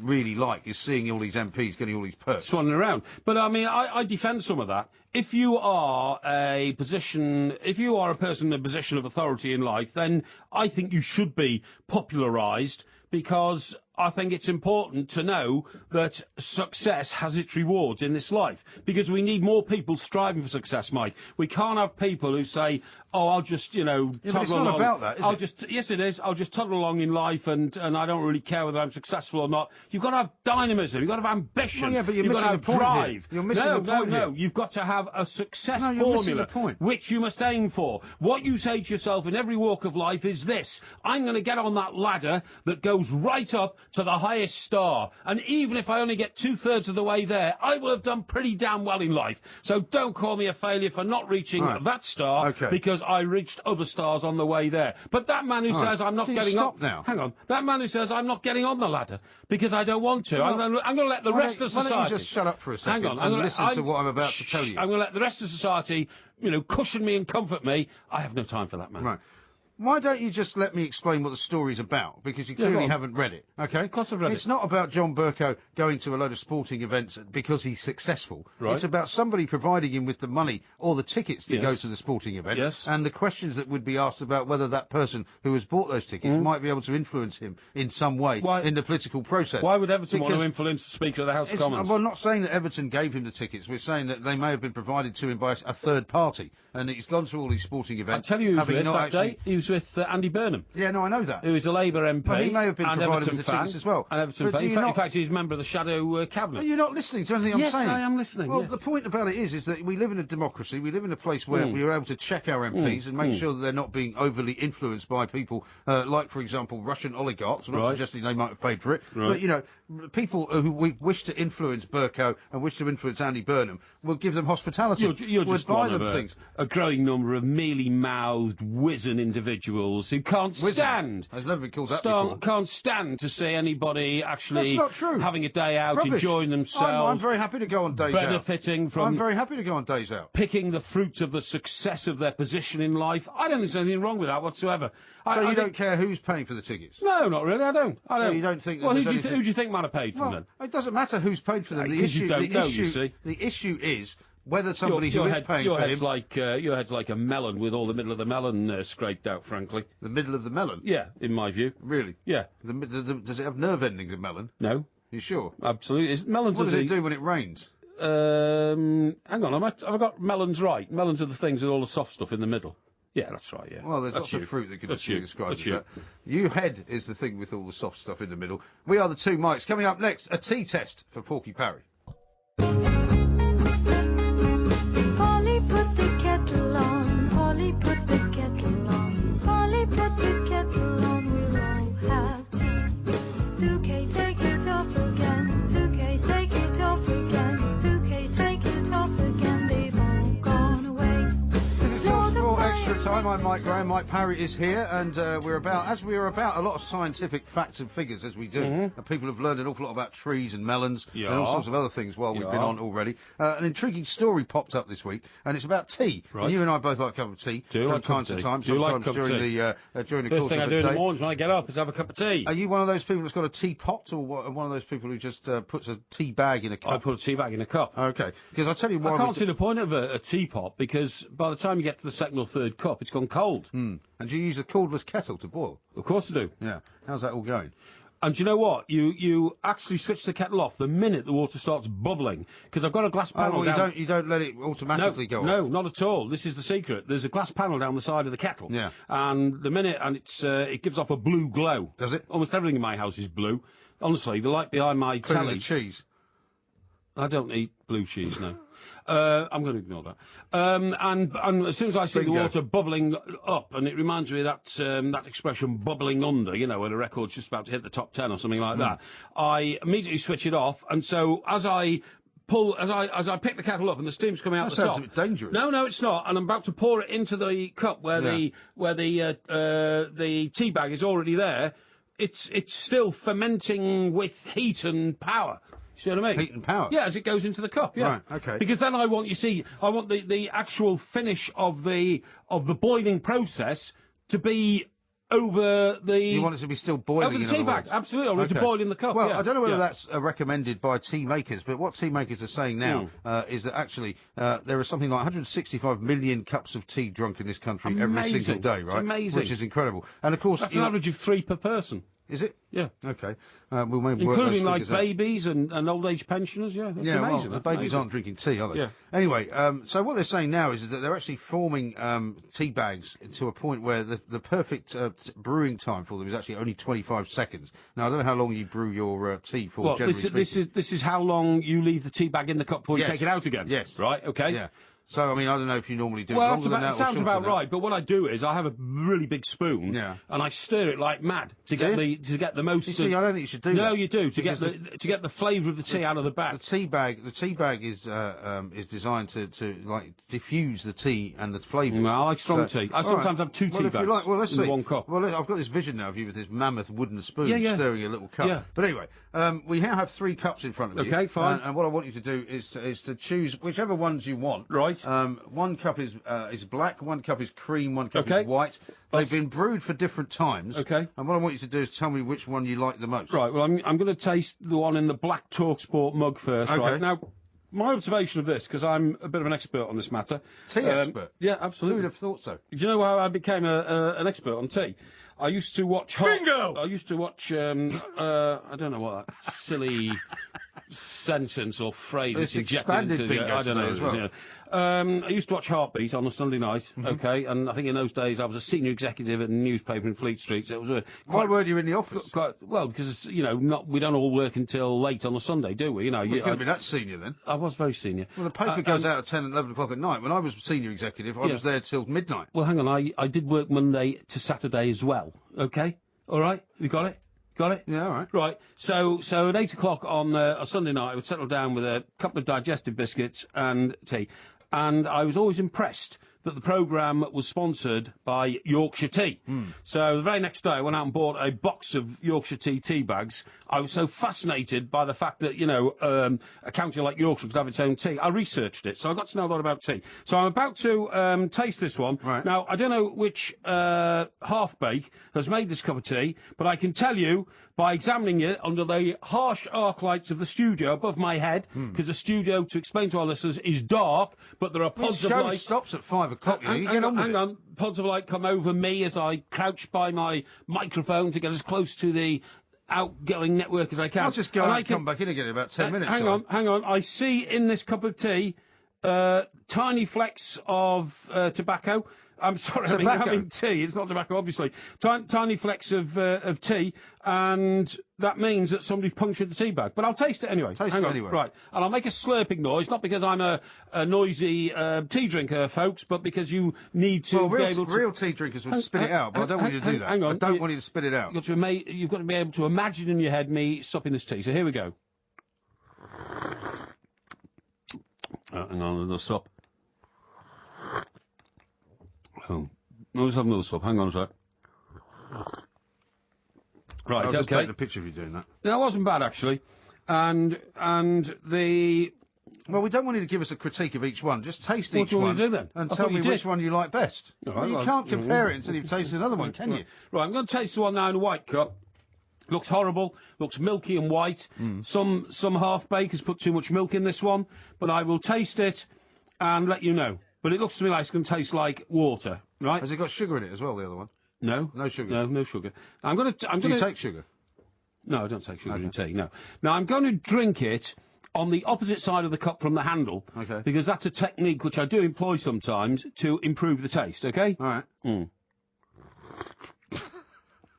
We're laughing at. It's just a horrible noise. No, I'm just trying to do it properly. Now, the reason it improves the taste is because the handle, being another piece of bone china, okay? I don't think it's bone china. Yes, it's a is. mug. It's a mug, a piece of ceramic. Yeah, hang on, a piece of ceramic. It's taking more heat out of the cup on that side of the cup. Therefore, the tea taste is Well, weaker. never mind any of that cobblers. And that's, Do you that's like why it better or not? It's too weak. Hang Too on. weak. So you don't like that? Hang on a second. Hang on. A bit weak. Right, okay, here Right, comes this the is the third final one. one. Now, this is a cup marked Foxy Lady. I don't know why you've given me a cup of tea with Foxy Lady marked on it. I've no idea either. I think Now- it's just the closest thing that you could find to a mug. Essentially, again, some half-bake has made this, and they've made it in a cup with a chip on it. The staff have Now- informed me that if you call them half-bakes Yeah. anymore, they're going to cut your microphone. No, this was obviously done by a member of our kitchen and canteen staff. Yeah. And so I'm not referring to the boys in the production office whatsoever, okay? Okay. Now, I can't be expected to drink from a cup of tea with Can a you chip please top. hurry up? Hang on, because Well, I it's might a cut tea my leg. test. It's not, you know. It shouldn't be. And also, The war any chip office. in any teacup harbours bacteria and germs, and therefore it's not good. So I'm going to drink from the opposite side to the chip. Okay. Right, here we go.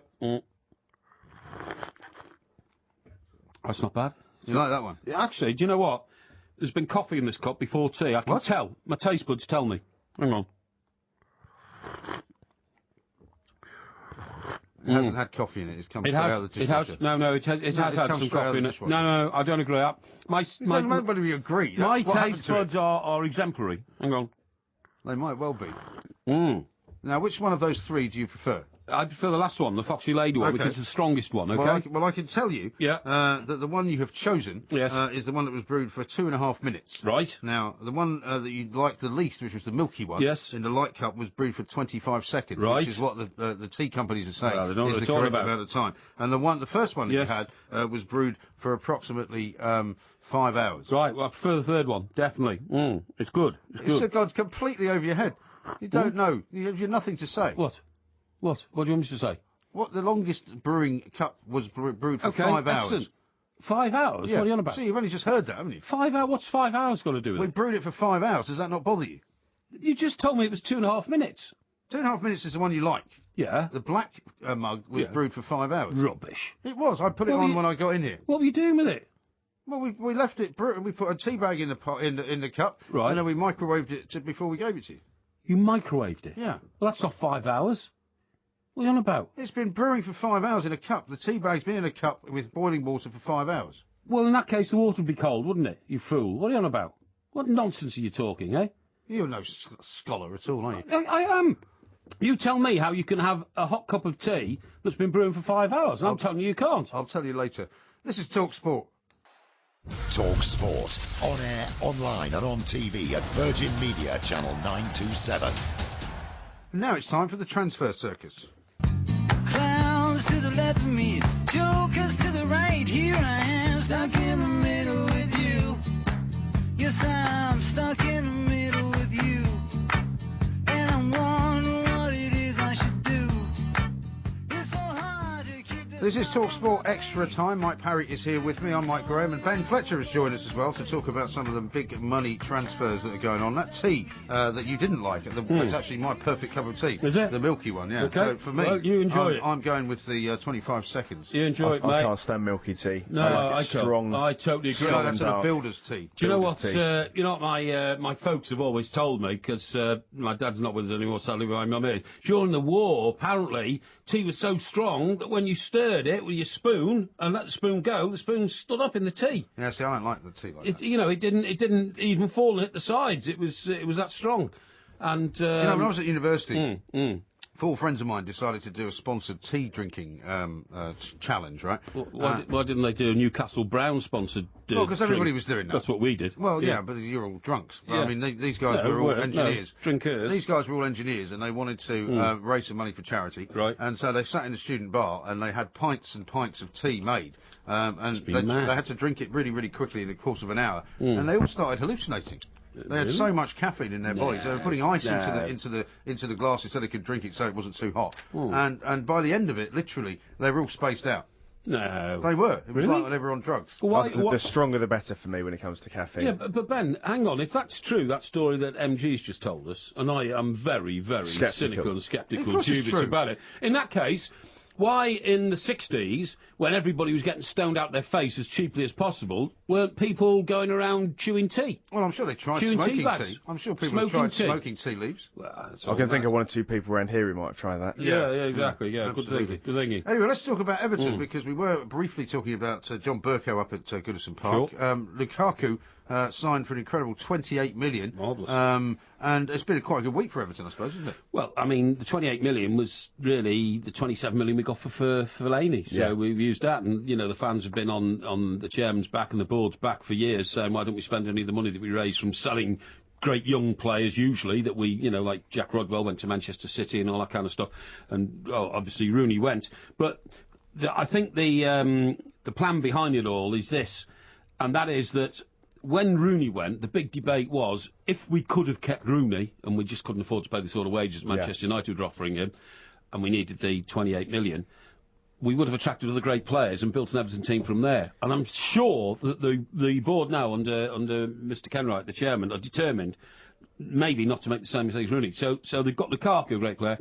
They've just signed a new contract for 5 years with Ross Barkley. They've brought in the other boy, Mohamed, from Ferencvaros. Yeah. And they think now they've got a team where other really good players, maybe even great players, maybe world-class players, will say, Everton are a team worth going to play for. I think that's the thinking behind it. But what about what Jose Mourinho said about Lukaku? That he's not committed, that he's not a competitive enough player. I think he's been a bit unkind, wasn't he, Ben? Because what he really said was, if he can't be guaranteed first-team football or have a chance of first-team football every week, his commitment level slides. And I think that's actually a good characteristic.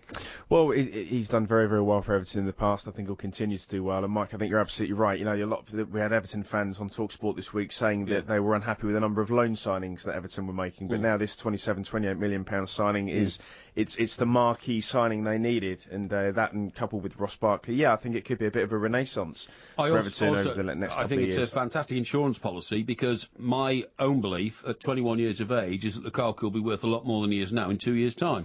Absolutely. Ross Barkley will certainly be worth a lot more. Now, you say to yourself, so what are you saying? You're saying that Everton are going to still become a selling club and their players... No.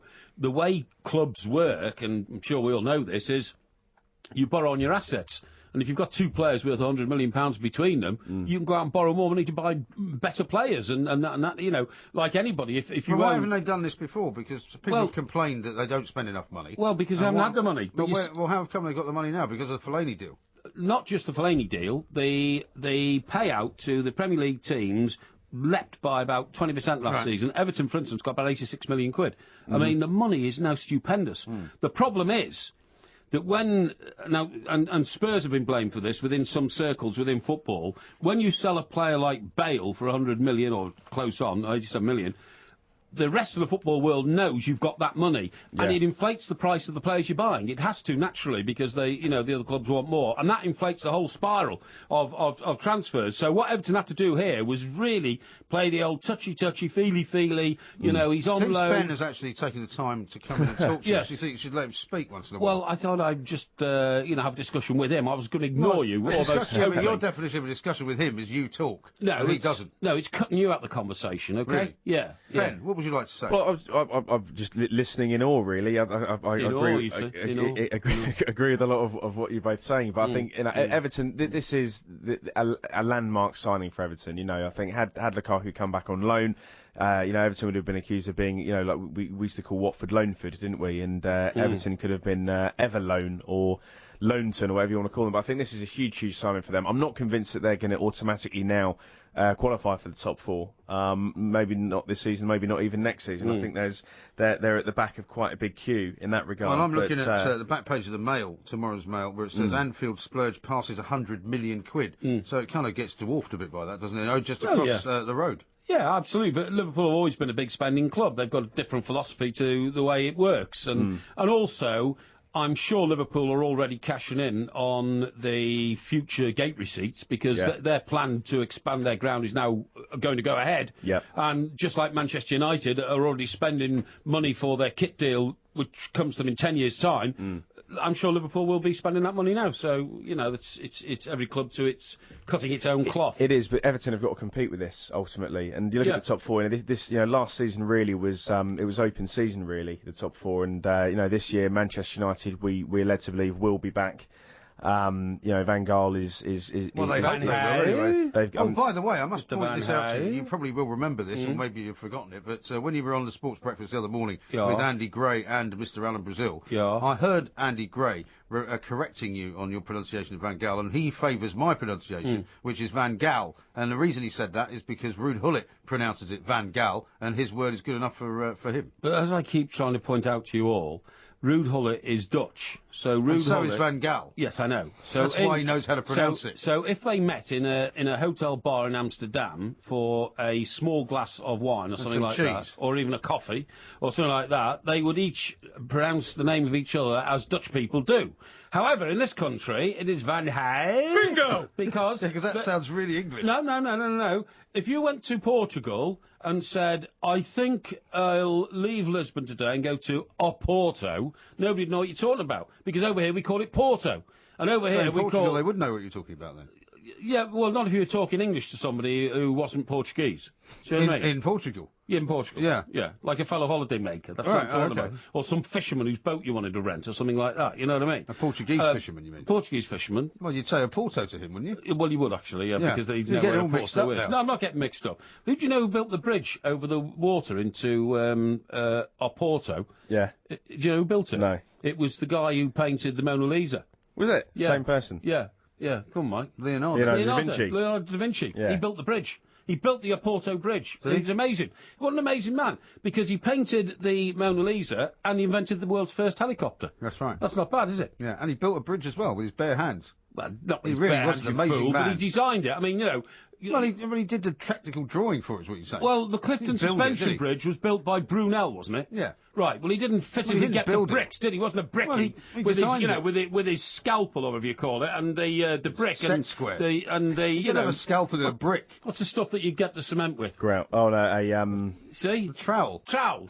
That's right. The same sort of thing. Right. So so if you want to build a bridge, you need a scalpel, a brick, and a trowel. No. That'll work well. I don't think you'll get very far with that. No, certainly not over the Bristol Channel.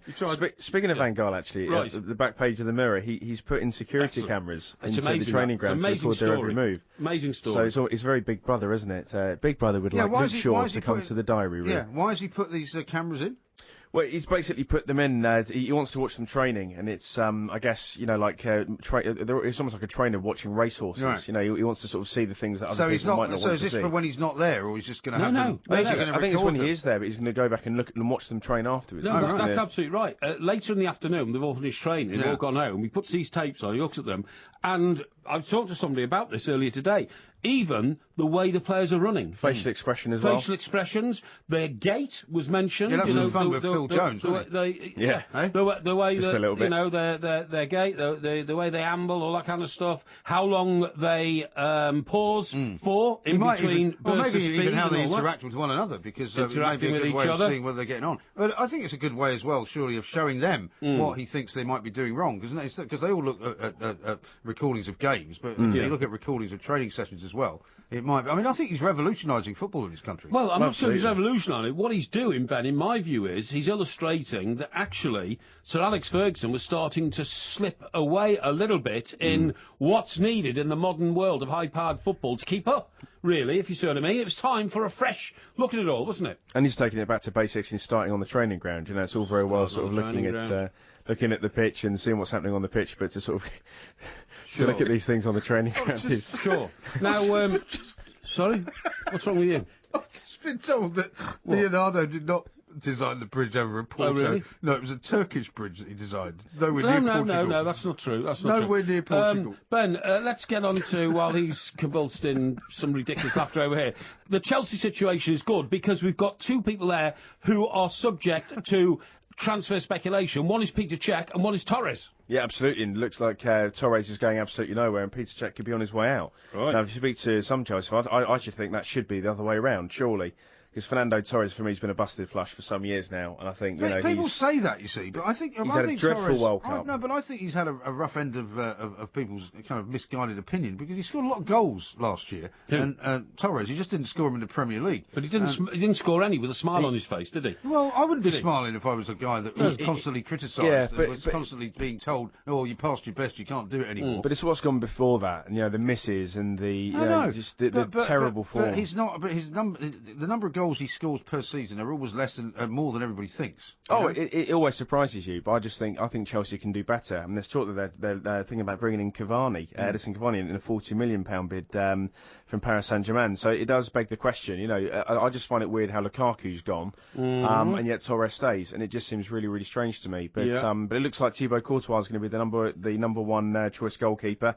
Jose Mourinho says that Peter Cech, he's more than capable of fighting for his place, but it might be that he has to let him go because it's all to do with these overseas players rules, isn't it? Sure. Is this a new thing, this overseas players rule, by the way? I think it's the first year I've really heard of it being kind of enforced in the sense that they have to get rid of someone. Apparently that was part of Chelsea's reason for letting Lukaku go, wasn't it? Because he doesn't count as one. No, to come into line with... No, because he doesn't count as an overseas player. No, I know he doesn't, but it was something about coming into line with fair play, financial fair play. And get money back on him. What do you think about the James Milner situation, Ben? It's very, very interesting, isn't it? I mean, another player who's been massively, I guess, underrated over the years. I think people look at what he does well, he is an underrated player, isn't he? People look at what he does for England in his clubs, and being a sort of defensive-minded midfielder, I think a lot of people kind of forget what he's there to do. And he's such a nice lad, That's why he's underrated. He's a nice Yorkshire lad who's never touched a drop of alcohol in his life. Really? Never. He believes in... Why is he taking the oath or something? No. He's just a professional athlete and has adhered to the sort of rules of professional athletes. Good for him. That's very unusual, isn't it? Absolutely. And he's a big, tough, solid boy who clearly puts his heart to training, all that kind of stuff. But because he doesn't speak, the exotic accent and does not come from, the continent, and he's not a mystery man with an exotic past because he was born in Yorkshire and likes running around with the sheep in Yorkshire and this kind of stuff. Like Inspector Clouseau. I thought it was hello.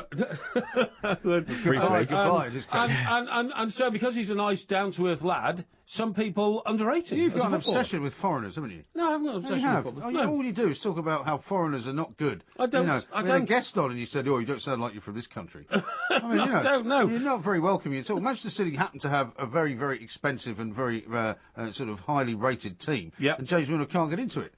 Well, simple as that. It's nothing to do with him not being foreign. Ben will back me up here. Have I not been overly praiseworthy of the German situation since they won the World Cup? I mean, absolutely. Mercedes-Benz built them a truck for them to travel home on with the World Cup on it, especially for the World Cup winners. They're a very efficient country, Germany. We could learn a lot from them. I think we could do. I mean, and when you think that it's almost sickening that the best thing that happened to Germany was England beating them 5-1 in that World Cup qualifier. They completely ripped it up and started again. They did, yeah. And what happened after Germany then beat England 4-1 in the 2010 World Cup? We did absolutely nothing. That's right. And hence it was a disappointing tournament for the English this year. Absolutely unbelievable stuff. This is TalkSport Extra Time. Hey, Mike, just before we move on, as that gold thing is on Saturday night, but nobody will be watching it because they'll be listening to us. Of course. Well, they might be watching it, but they might be watching it with the sound down so they can listen to us. We could have a whole James Bond theme. Yeah, but I'll just remind them of the best line in Goldfinger and any Bond film. So you remember when Bond is lying on that piece of gold, which is slowly being cut up the middle. The table with a laser. By a laser beam, yeah. That's right, a gold laser beam, which is going... Bzzz. He's not lying on a piece of gold, is he? It's just an ordinary steel table. No. Is it gold? He's lying on a sheet of gold. Oh, is it? Okay. Because Goldfinger Goldfinger's illustrating to him how easy it is to, because of his most beautiful material, gold, and so the the old laser beam is getting closer and closer to the crotch of 007 James Bond. Yeah. And it's going to be really, really painful in a second or two. And all of a sudden, Sean Connery, Bond, and I do a fantastic Sean Connery, he shouts out, and Goldfinger is in his dinner jacket and his dinner suit. He's just going out to dinner, so he doesn't care about the fact that he's about to completely lacerate him in two, yeah. In two, that's right, yeah, from the gonad area upwards, so to speak. And Bond, in a last-ditch attempt to save himself, shouts out, "Do you expect me to talk, Goldfinger?" And without flinching, Goldfinger throws back over his shoulder, "No, Mr. Bond, I expect you to die." Yes, that's very good of Goldfinger, actually. Thank you very much. much. That's a very good one. Thank Now, you. speaking of threats to national security and all sorts of other nastiness that's going on in the world, for a moment we should talk about Ebola, because there's a terrible situation going on in parts of Africa, Sierra Leone. West Africa in particular, where there's this outbreak of Ebola. And if you get Ebola, it's a 90% chance of you actually dying. And the problem is that they don't know you've got it initially, because it's just like the same symptoms as flu. Terrible. And isn't there an athlete at the Commonwealth Games who's from Sierra Leone and actually suddenly found himself surrounded by people in sort of white, what do you call those sort of suits? Forensic suits. Well, no, even worse than that, almost quarantine. Quarantine type Well, there was a suits movie and all called that. Did you ever see a movie called Outbreak? No. Which was more or less about Ebola. Oh, really? Dustin Hoffman was in it. Oh, no. It was about how they were trying to solve, trying to fix it all up. Sometimes these things can be misunderstood, and we don't understand them properly. I mean, for instance, being a student of English history, I think we've established quite firmly that you're not a student of English history. All right, well, let me tell you, 1346, what happened in 1346? The Black Death. The Black Death, you guessed that, you didn't know the day, but you knew what I was coming to. And the Black Death wiped out 1 million people in Europe and Britain. Yeah. Now, the plague, otherwise known as. Yeah, the Black Death, the plague, colour onion. You're not going to believe this, and actually our listeners listening now will fall over when I give them this statistic. It wiped out 90% of the population of the world. How about that? Did it? Yeah. Well, how did they stop it then?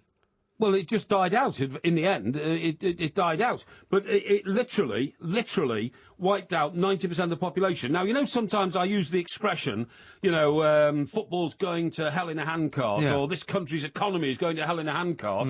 That comes from the death, the Black Death, you see, because what they believe. Are you sure about that? I'm absolutely certain, because what the churchmen who ruled the world in those days, by the way, if you were an abbot of a priory or something like that, you were like a regional governor, and they said that it was from the devil, that the Black Death, in fact, came from rats, fleas on rats. That's right, from China. Came all the way from Constantinople. Although I suppose they'll never really know where it came from. Because, the way that these diseases form is something that even now medicine men are still struggling with. Let me tell you. And so when they walked them down the streets with the carts, bring your dead out, and they brought the dead out, put them in the handcart, they said, right, you're off to hell in a handcart, because nobody who dies of the Black Death is going to heaven. And, I mean, there were terrible symptoms. Huge balls on your body, your eyes would fall out. It was, it was a very unpleasant thing to well, funnily enough, when I was driving into work tonight, as is the way I often come in, I drive over Blackheath, which is named Blackheath because that's where they buried a lot of the bodies. Isn't Gravesend. It? They buried a lot of them in Gravesend. Did you know that when the Second World War came upon us in 1939, people were then encouraged to grow their own vegetables because, of course, we were having problems with the U-boats knocking out all our merchant vessels, and people were digging up soil which released the Black Death plague. Seeds and all that kind of stuff. Yes, it did, yes. Black Death plague seeds? Yes, that's right, That sounds terrifying. Yeah, well, it is, but I mean... Well, nobody got the Black Death in 1939. No, of course they didn't, but what I'm saying is they, I mean, the actual poisonous element of the seeds of the Black Death had gone latent. So they weren't poisonous at all? In about 600 years, yeah, they were very poisonous. And, but they were digging them up, they were coming out of the earth and all that kind of stuff, and had to be dealt with. They had to be dealt with, that's the point I'm making. I don't believe that. One way that people thought they could protect themselves in 1346 of Black Death was, I'll put this as delicately as I can because, it's family audience, 4:10 in the morning. please do, because, sometimes some of your references to medical matters, and we've yet to give you a test on that, are a little bit too graphic. No. What you do is you stand in a field and urinate and then turn round in a circle. So you've actually formed a circle of your own urine around you. Yeah. And it was a bit of a difficult... You get arrested for doing that, Well, you're arrested now. You didn't get arrested in those days. You were trying to protect yourself from the Black Death, and also there weren't any coppers. And all died of the Black Death, I suppose. Well, a lot of them had. That's no joke. Everybody was dying of the Black Death. And the thing is, that was supposed to protect you, but... Well, then you have to just stand there. Yeah, exactly. What they forgot to do is, unless they took some food or something with them inside this magic circle inside the urine ring, they starved to death anyway because they didn't want to come out because they got the Black Death. So it was what a ridiculous idea. Well, no, sounds like one of yours. No, it's not. No, Dr. Parry recommends this as a way to keep yourself safe from the plague. No, that's what they did. Believe me, what they counted on were family and friends to come and bring them a loaf of bread or something like that. But unfortunately, they were all dying. Yeah. So it was a bit like you will wake me up before you go, except that nobody was waking up. No. You see what I mean? No. And that was the problem. No, of course. And so, strangely enough, it was only a couple of years ago, I think, there was a case of the plague, I think, in this country, wasn't there? Because I think a woman arrived on a flight from India, I think she did. And was immediately sort of seen as not being very well, taken to hospital, and they discovered that she had the plague. Yeah. So I mean, it's still out there. It's still out there. Now, what we've got to remember is you mustn't panic. Now, do you remember the flu epidemic? No, was it the bird flu? Well, there's the flu epidemic every year, isn't it? No, the bird flu. Yeah, but they have a bird flu, but then there was Asian flu. No. What I'm saying is there's also a warning about a flu virus, which is very, very strong. Yes, but Mike, every year. You don't understand medical terms. Now, that would be an epidemic, right, if it happened or on a pandemic. No, you see, you don't understand. An epidemic is an outbreak of something we already know about, like the flu. Okay. A pandemic is a massive outbreak of something we haven't experienced before. It's new. So it's an unknown. Exactly. A pandemic is a new epidemic, right? Yeah. So just get your medical terms right, because I know these things. And the pandemic... Well, there was SARS as well, wasn't there? There was SARS. But the pandemic was supposed to... I mean, shall I tell you how serious the pandemic was? First of all, we spent about 6 billion quid on, the antidotes, what are they called? The antidote? Well, you have to go along to your doctor and have one of these. Yeah, the cure. Vaccination. The vaccination, which in the end nobody took because the bird flu never arrived. But secondly, even more so, nearly turned the old Portmeister into a pauper because the idiots who made the predictions that up to 1 million people in this country could die, all of a sudden, I'm getting all these letters from my insurance companies and all this kind of thing, which are marking down the value of my properties by up to 30%. Well, they'll take any opportunity to do that, won't they? Up to 30%, and I'm saying why? And they're saying, well, according to the experts, 1 million people are going to die. And I said, what's that got to do with me and the value of my properties? He said, well, when 1 million people are taken out of the property market, mate, you've got supply overtaking demand, and therefore we're going to hit a crisis. So this to you is a major crisis, isn't it? Because never mind the fact that 1 million people may die around the world, your property prices may be affected. Well, this selfish attitude to life you've got. No, one has to look at the practical implications of generalised overall. By the way, you're wrong about tragedies. Epidemic and pandemic because having checked, an epidemic is just a very large outbreak of a particular disease. That's and a pandemic is a worldwide one. No, it doesn't have to be a new one. No, it's not true. It is true. It's not true. I know what I'm talking about. Don't you worry. Well, you'll find out whether we know what you're talking about throughout the course of the show. Coming up next, we can find out whether you are indeed, as you've said you are, an expert in the royal family, because we're going to give you a quiz. Okay, that's fine. Coming up. Bring it on. Bring it on next on TalkSport. Are you gonna take me home tonight? Oh, down beside that red firelight. Oh, you gonna let it all hang out, fat bottom girls, you make the rockin' world go round. Why are you clapping? Because I love this record. It's great, isn't it? Do you? Yeah. Queen, brilliant. Yeah. But I think they have the record number of sales of all time, don't they? Queen's Greatest Hits. Biggest selling LP of all time. I don't know about that. Full stop. I thought it was Michael Jackson's Thriller. No, it's not. It's Queen's Greatest Hits has overtaken Michael Jackson's Thriller. Well, we'll find out. Well, as our eminently successful research department will tell us. Yeah. But they the keep reason getting we're things wrong playing tonight, though. I'm not very impressed with them tonight. Who? The research department, you know. You're not very impressed with them? No, they keep getting, you know, they keep mistaking Well, the they research they have to facts. work very hard. They have to check every single thing you say, which inevitably is wrong. So, you know, they're They're very, very wasting busy. their time, With wasting most their time. shows, they don't have to do that. With most shows, they can just take what is said as Okay. correct. Apparently, it is still Thriller, according to... No, it's not. No, it's not. You see, I don't know what you see. I mean, are they Well, I talking just about in checked it. America, outside America, worldwide? What are they talking about? I'm telling you, it's Queen. Pandemically speaking. Now, we have a quiz, which is all about the royal family. Okay. And are you ready? Of course We've got 10 questions. Okay. This particular quiz is not multiple choice, okay? Okay. So before you ask me how many possible answers there are, it is not multiple choice. No. The last quiz, you didn't even tell me there were any multiple choices. We got to the third question. So don't you try and pin it on me that I was seeking multiple answers. I don't need multiple answers, mate. All right. Multiple answers are for the feeble-minded, and I do not put myself in that category. All right. Well, you may want to take some notes because some of these questions are quite long. Number one. Yeah. Where was Queen Victoria born and when? She was born in Scotland, and she was born in... No, she gave up her reign in 1901 after 62 years on the throne. 62, she's 18, she's got her 18... in 1822. Thunderbolt and lightning, very, very frightening me. That's the sound you hear when you get it wrong. Oh, really? She was born in London, in Kensington Palace, to be precise, and she was born on May the 24th, 1819.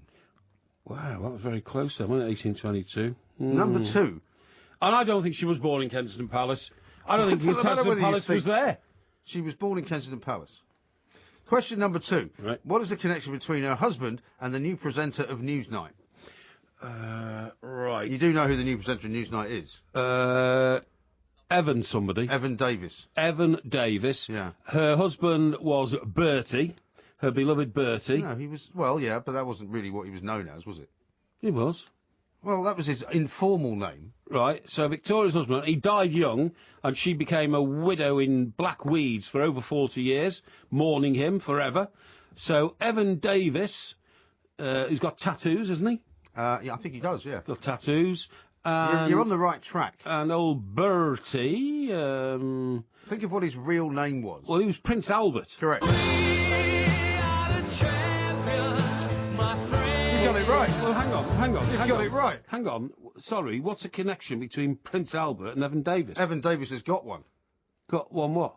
Prince Albert. Oh, that's disgusting. I'm sorry. It's not disgusting. That's disgusting. It's a matter of record. Well, well, I'm sorry, but I find that a rather seedy and rather underhanded attempt to trap me into the low life type of thinking that you get. Well, you got it involved in. right, so just be happy. Question number 3. What is the Queen's full name?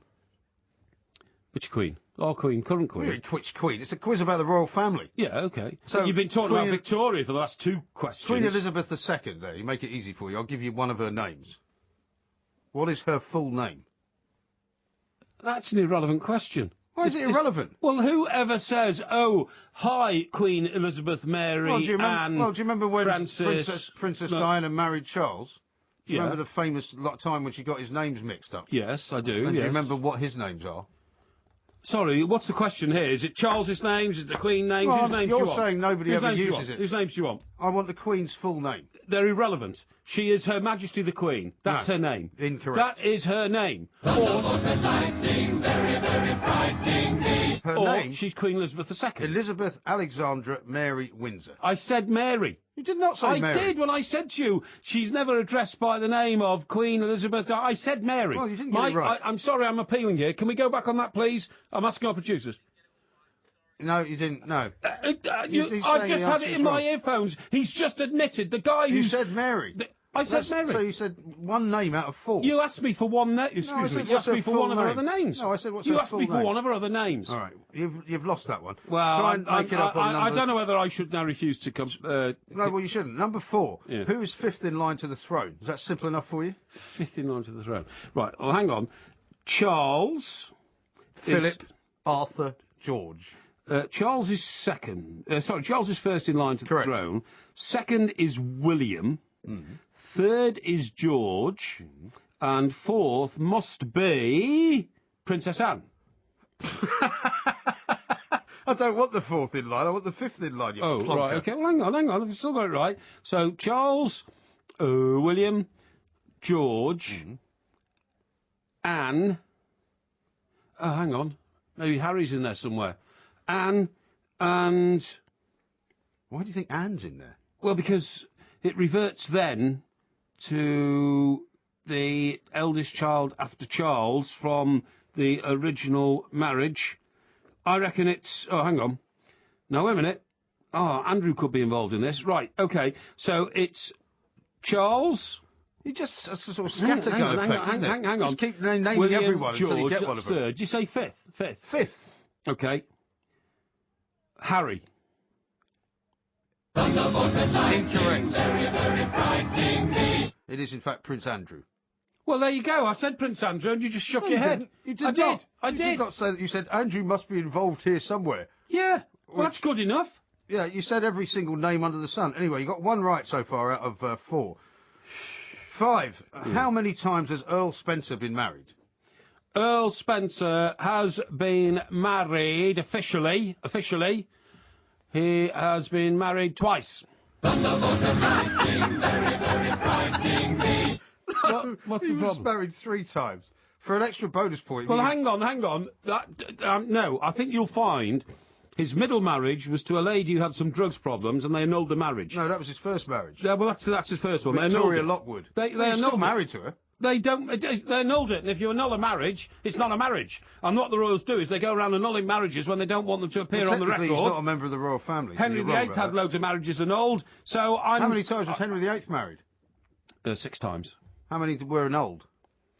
2 of them. So he was only married 4 times. No, according he's to you. married 6 times for historical purposes. The 4 wives of Henry VIII. No, Looking for a new movie coming on. No, Talking that's not absolute true. rubbish. No, I'm claiming that one. I'm sorry, because you're being far too. All right, you got one shabbily, right. Far too shabbily indifferent to the facts. All right, next one you should be able to get this.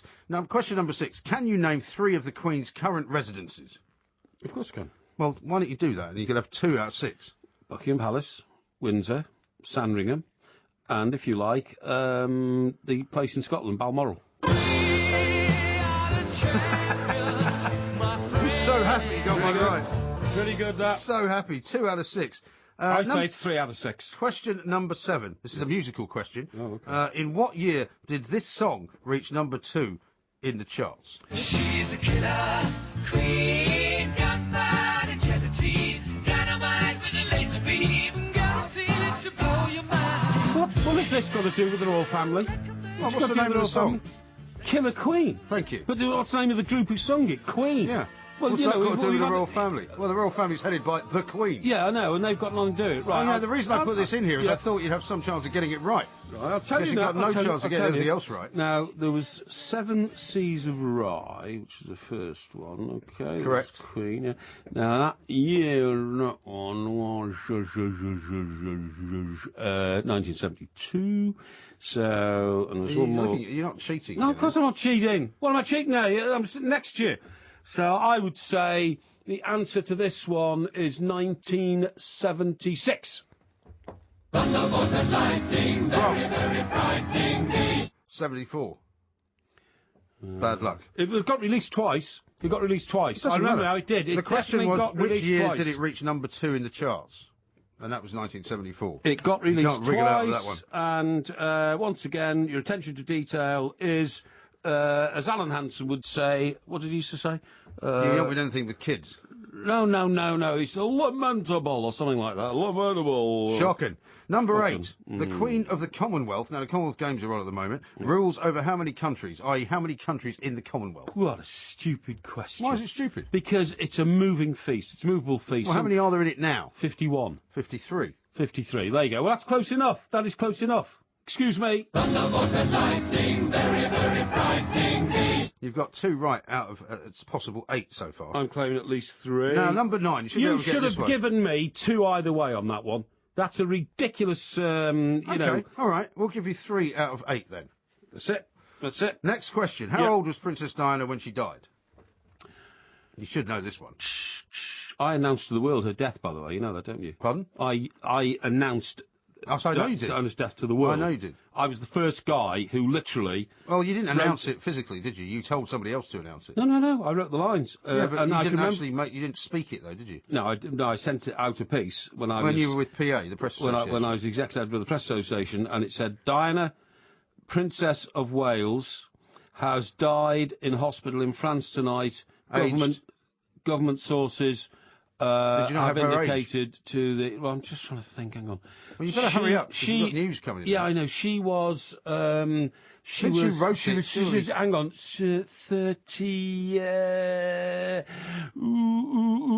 37.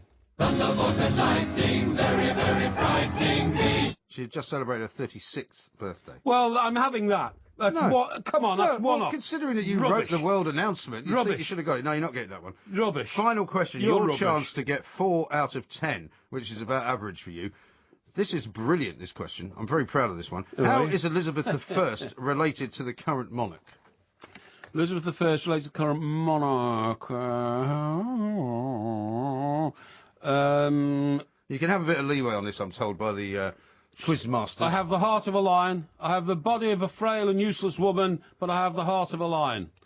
Let me see. Elizabeth I. Well, when? Yeah, I mean, she can only be a distant cousin.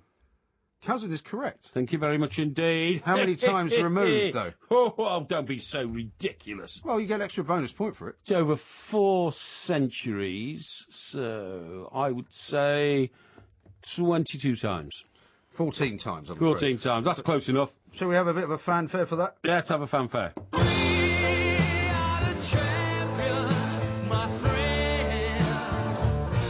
You got a very generous 4 there because we gave you one that we shouldn't really have given you. Just to help you out, the 2 queens are first cousins 14 times removed. The closest ancestors they both share are Henry VII, who reigned from 1485 to 1509, and Elizabeth of York. Queen Elizabeth II is related from both her father and mother's sides to Queen Elizabeth I. It's fascinating stuff, this. You don't hear it anywhere else. This is Talk Sport. Coming up, loads more from the 2 mics. Everywhere you go, always take the weather with you. Everywhere you go, always take the weather. Everywhere you go, always take the weather with you. Everywhere you go. We are the 2 mics. There will be a podcast available coming out a little bit later on this morning. Of course, we'll be back on Friday at 9 o'clock in the evening for a 3-hour summer special. And it is going to be a summer special. That was Saturday. Did I say Friday? You just said Friday. Sorry, Saturday. You're absolutely right. You just completely have now misled the audience. Well, I haven't. Because it's already, it's already Friday. And I was thinking, 2 days away. So it's Saturday night. My apologies. Saturday night, 9 o'clock. Be there. It's the 2 mics summer special. Why do you think we've been talking about James Bond all programme? Because he's on at 9 o'clock on Saturday, right. and we're on. And I don't know why you keep telling people something's on the TV when they should be listening to us. Oh, because I'm just telling them we're going to be more attractive than James Bond on Saturday. Of course, absolutely right. Now, here's the other thing. It's going to be such a fantastic summer. We'll have loads to talk about because the weather is apparently all the way through August. No, it's going to be brilliant. It's going to be 100 degrees in old money. I know that you don't like talking about centigrade, but that's around about 35, isn't it? I mean, how can you possibly define that as, a great summer? When people are going to be collapsing dead in the street. Because the kids are on holiday. When we'll have droughts. When all our plants will die. Listen, if we have a drought this year, I will be absolutely flabbergasted. Roads will start melting. We've had so much rain.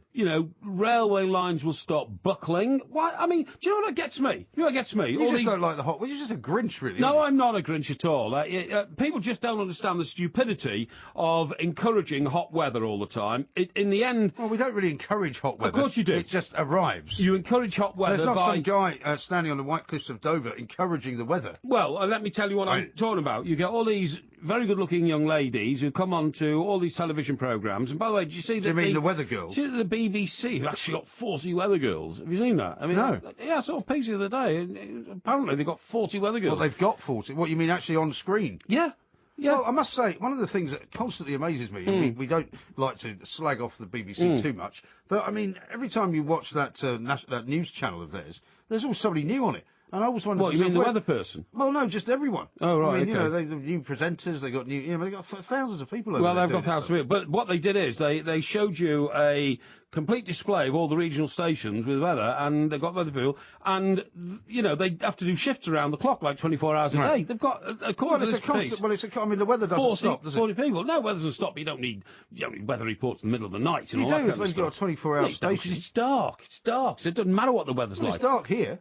Yeah, but yeah. If you Well, you can wake tell if up- it's raining because there's water battering against your windows. Yeah, but you you can tell might if it's wanna know cold well, because you get out of bed and hang on. suddenly you feel cold. You, might can tell if wanna it's know hot because you can't sleep. Well, you might want to know what the weather's going to be like in Glasgow in case you're watching the Commonwealth Games. You might want to know you what the don't. weather's going to be like in Liverpool if you go to a football match. You might want to know. No football matches on at the moment. Well, there are actually. You're wrong about that. Only There's friendlies, friendlies all never over the travels place. with them. You might want to know what the weather's going to be like Anyway. when you go somewhere Anyway, on holiday. Anyway, the point of what I'm trying to say to you, if you just Yeah, what is shut up the and point of listen it? for a minute, yeah, well, let me just tell you, is that all these girls come on, and they're all very nice-looking girls, are very well educated, and they speak well, and they clearly know the business, and I think some of them are meteorologists and all Many that of kind them are stuff. meteorologists, And, well qualified. Yeah, I'm sure they are.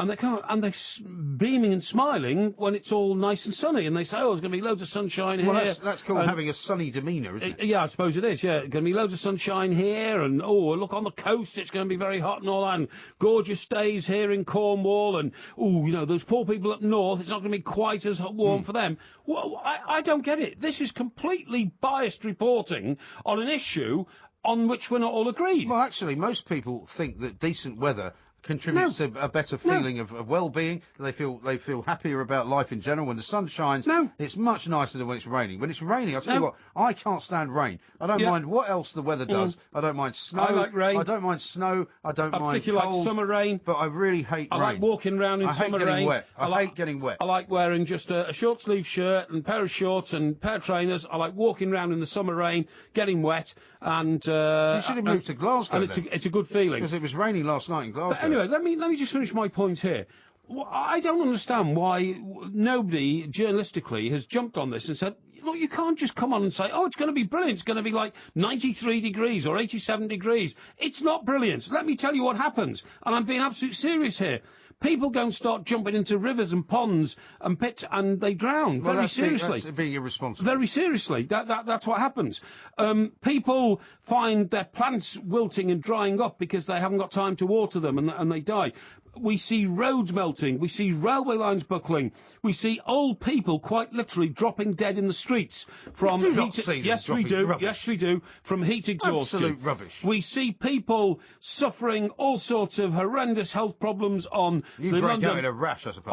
I do break out in a rash. Don't because tell the- us about it, The heat please. does my skin in. On the London Underground, people on The trains. underground does get a little bit unbearable. People yeah. on. Well, this is what I'm saying. All these problems, and these weather girls who are, as you quite rightly say, have a sunny. Oh, isn't it going to be lovely tomorrow? Oh, all lying on a beach and all that kind of stuff. People get horrendous sunstroke. People get horrendous sunburn. Well, I'm sorry, you there can't are legislate. massive Hang on. problems You cannot associated legislate for with the idiocy of people. with very hot weather and hot sunshine.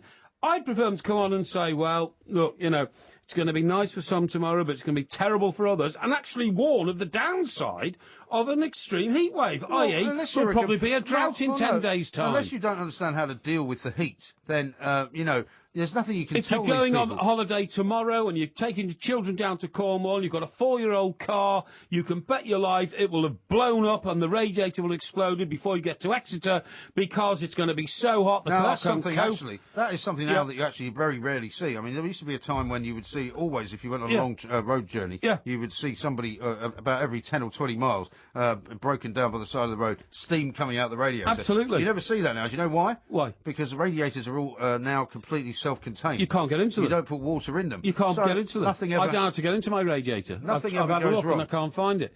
And same with the oil. You can't even check the oil these days. Like check you it- would check the oil. You'd Well- probably get Mrs. Mop to do it, wouldn't you?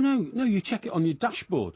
What you do is you fiddle with a few buttons and. Do you and- even know where the and- dipstick is? No, it hasn't got a dipstick.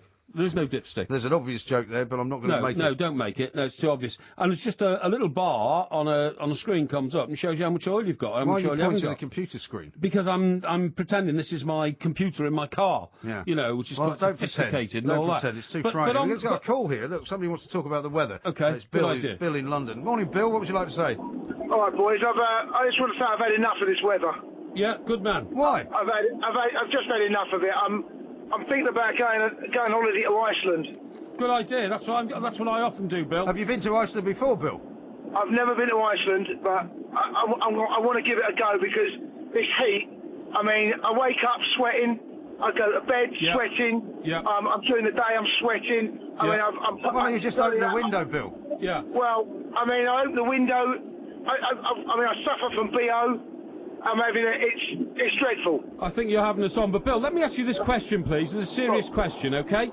If you had the choice of freezing to death in the Antarctic or dying of thirst in the middle of the Sahara Desert through lack of water... It's not much of a choice, is it? No, which would you prefer?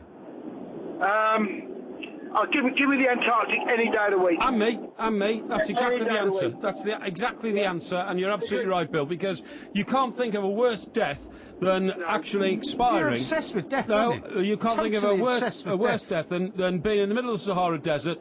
All of a sudden, your water's run out. It's 68 miles to Alexandria or something like that, and you know you're not going to make it. Why would you go anywhere near Egypt? Well, you might have just sort of ended up there and your car broke down or something like that. But anyway, there you go. But Bill, thank you very much indeed, mate. A fellow weather, what's the word I'm looking for? A weather skeptic. A weather skeptic. I don't know what he's fed up about the weather for, because the weather actually was quite cool the last couple of days. It hasn't been anywhere near as hot. But it is going to be over 100 over the course of August. Well, I'm actually quite looking forward to it. It's dreadful. We're going to have all sorts of problems. I mean, massive. You don't get problems with the cold. You don't get problems with the cold. It's just cold. And people... yeah, but we've already spoken about this, right? We know what to do. Remember that doctor who said you've got to keep your palms of your hands cold. That's right. You've got to keep the soles of your feet cold. Right. You've got to keep your forehead cool. Yeah. And you, of course, have got your idea of the vest that keeps you cool. Yeah, why does nobody understand the basic physics equation involved in this? And that is, in this country, if it's cold, you can become warm. But if it's warm, you cannot become cold. Well, you can, actually. No, you can't. You can if you sit in here, because we've got air conditioning. OK, we've got air conditioning. We're very lucky to have air conditioning. There goes your theory. No, it doesn't. No homes in this country... You can get in a car, it's got air conditioning. No homes in this country... Has your car got air conditioning? Of course it has, but not all cars have got air conditioning. So you can get cool if you get in the car, then?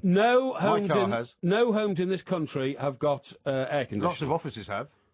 I answer the question. No homes in this country have got air conditioning, have they? Some have. Rubbish. Utter nonsense. You don't think air conditioning exists in this country? It doesn't exist. Not in domestic homes. How many homes in New York City, in Manhattan, where millions of people live, and it gets to temperatures of what we're talking about, 100 degrees Fahrenheit, how many homes have air conditioning? Many of them. All of them.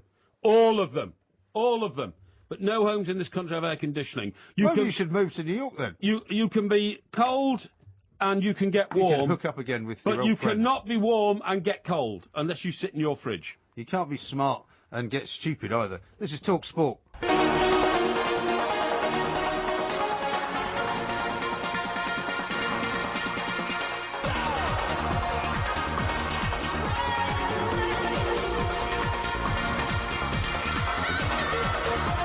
This is Talk Sports Extra Time. I'm Mike Graham. We are the two Mikes, of course. We've got loads and loads to do still between now and the Sports Breakfast, where it's Alan Brazil and Mark Bosnich. By the way, did you see that story about fishing the other day? About how fishing is now more of a stressful sport than actually any other kind of activity that you can do. I'm not quite sure whether they mean that just by physically sitting on a riverbank it's actually going to make you stress out, or whether it's by catching a fish it's going to make you stress out. I had a look at it. It's about the physical effect it has on your heart. So running around for 90 minutes is one thing to exercise your heart. Apparently, being on a riverbank for 8 or 9 hours a day and wrestling with a few fish and having to, go through the tension of whether you're going to catch it or not and reeling it in and reeling it out is more damaging to you than have you ever been a fisherman? Never in my life. You've never caught a fish? Really? When I was about 7 or so, 6 or something like that, a mate of mine moved from where we used to live to a sort of more rural area and home backed onto a canal. But it wasn't like an urban canal. There weren't like rusty old bikes thrown into it. No, exactly. It was a nice canal. Yeah, well, it was a canal that those boats used to, the long boats and all that sort of stuff. Narrow boats or whatever you want to call them. Occasionally came past, but for most time it was pretty deserted. And he said, come on, we'll go fishing. I mean, the first thing that revolts me about fishing is this plastic box they all carry around with all these maggots in. I mean, that's revolting. Yeah. I just can't bear to. You don't have to use maggots. But a lot of them do. A lot of them go and they go into fishing shops, Mike, and they ask for like a pound of maggots. And there's all these poor maggots who are all being crushed to death because they're all lying on top of each other. It's not much of a life being a maggot. It's not much. It's a terrible life being a maggot. And they go around, they stick these maggots on the end of hooks, and they throw these hooks, and they yank these fish out of by their jaw out of rivers. Well, no, I can't stand it. We know how it works. We'll talk about fishing a bit more later on, because Danny Higginbotham, former Manchester United defender, of course, TalkSport co-host from time to time, is on the phone. I think he's in the United States of America, I think. Danny, very good morning to you. Good morning, lads. How you doing? Yeah, very morning, well, Danny, very well good. indeed. Now, before we got into that mad rant about fishing, I don't know if you're a fisherman, by the way. We'll talk about that later. Fishing. You love your fishing? Yes. Yeah. Do you really? Do you use maggots? Yeah, every now and then, when I go, depending on what you're after, definitely. God, I think that's cruel. There should be a maggot protection I don't know society. if you've seen this study that came out, but they're claiming that it's just as stressful being a fisherman sitting on a riverbank as it is actually playing football. You can answer that question because you've done both. No chance at all. Fishing's a way to get release and just relax and everything. And you're going on about maggots. What the maggots turn into? They turn into flies, and they're a pain in the backside. Yeah, so, very true. But they are. You're doing the world a lot of good. Very true. Now, when we came out of the break there, Danny, we were playing the theme from Big Brother. You probably know why we were doing that, because Louis van Gaal, according to some of the papers this morning, is going to start filming the training sessions so that you can study the players afterwards in a way of by way of trying to work out whether their physiology is working correctly, whether their facial expressions are right. You ever heard anything like this? I don't know where the papers are coming from, but I've been at clubs before where the training sessions have been filmed on numerous occasions, especially when you're doing things that are in preparation for games or what have you, and then the manager can look through them and he can actually sit down and go through them with you, and then he can pick out points where, you need to be in better positions and things like that. So if it's something like that, then yeah, but the other stuff I know nothing about whatsoever, because obviously I'm not really in contact with the newspapers over here, what's going on in England. So. Yeah, there's a lot of revelations, Danny, of innovations that Louis van Gaal is introducing at Carrington and at Manchester United. Does that mean that actually Sir Alex Ferguson timed it perfectly, and it needed an injection of new blood with new ideas, with a few revolutionary processes and all that, and perhaps Sir Alex Ferguson had, though magnificently, served his time? No, I think it's difficult to tell, really. I think football's evolving all the time, so it's difficult to say anything like that. Even, obviously, I retired recently, and from when I started to when I'd finished, football had come on leaps and bounds in terms of the technology that was used, everything that was used for players, from the fitness to nutrition, everything. So it's evolving all the time. One thing I have seen, from being over here with Manchester United, is the attention to detail that the manager pays. Sure. I think it's absolutely unbelievable. And as a player, sometimes what you'd find is that, you'd go onto the pitch at certain clubs and things like that, and you wouldn't know what was asked of you.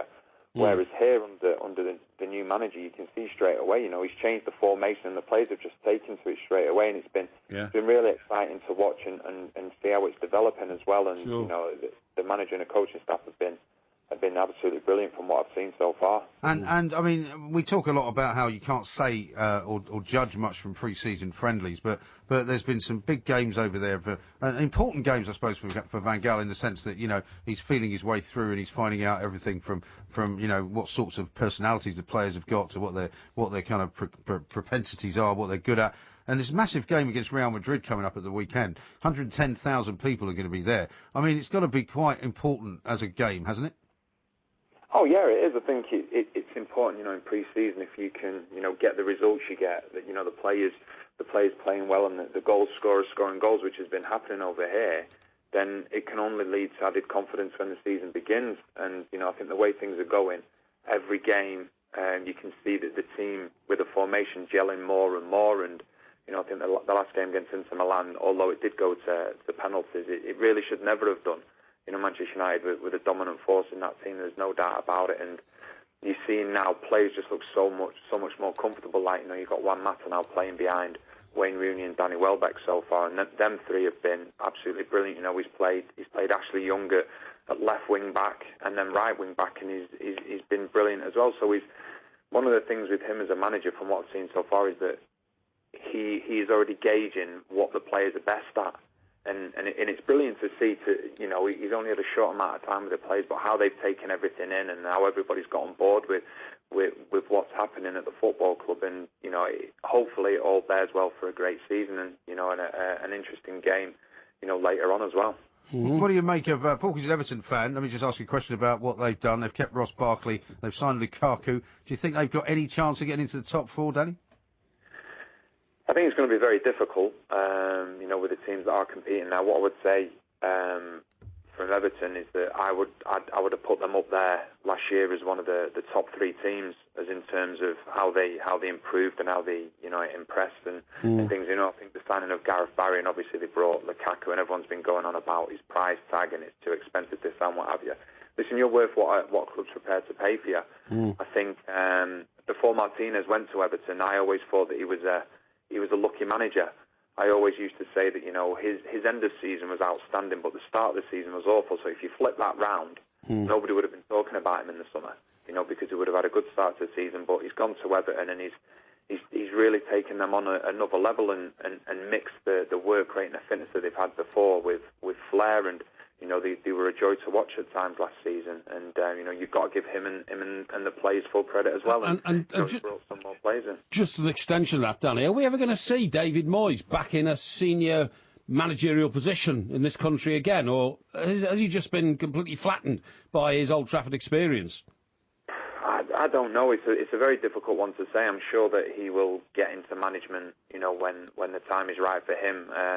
Everybody wanted him to be successful at Manchester United. He'd done unbelievably well at Everton. When he first joined there, they seemed to be, always flirting relegation, and then he got them up into another level where he was always challenging, the top 6, top 7, and so everybody wanted him to do well at Manchester United, but it didn't work out for him, and it's a massive job, Manchester United, but I'm sure he'll come back stronger for it, and there's no doubt. I believe that he'll be back in management, whether it's in the Premier League or whether he decides to try in another country at some time. But I'd imagine now he's just having a bit of a break for it, and when he comes back, I'm sure he'll be ready to go again. Sure he will. Well, Danny, listen, enjoy your trip thanks, over Danny. there and the Manchester United game. I'm sure that Real Madrid United game is going to be tremendous. Where's it being played again? It's been played in Ann Arbor, Michigan, not far from Detroit City.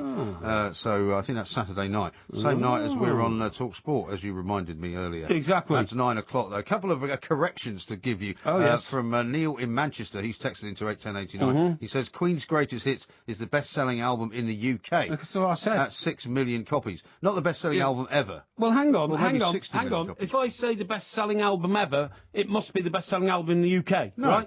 Yes, it must. No, it'd be the best-selling album in the world, that would be ever. Well, which is still Thriller by Michael Jackson. Well, I knew that. We all knew that.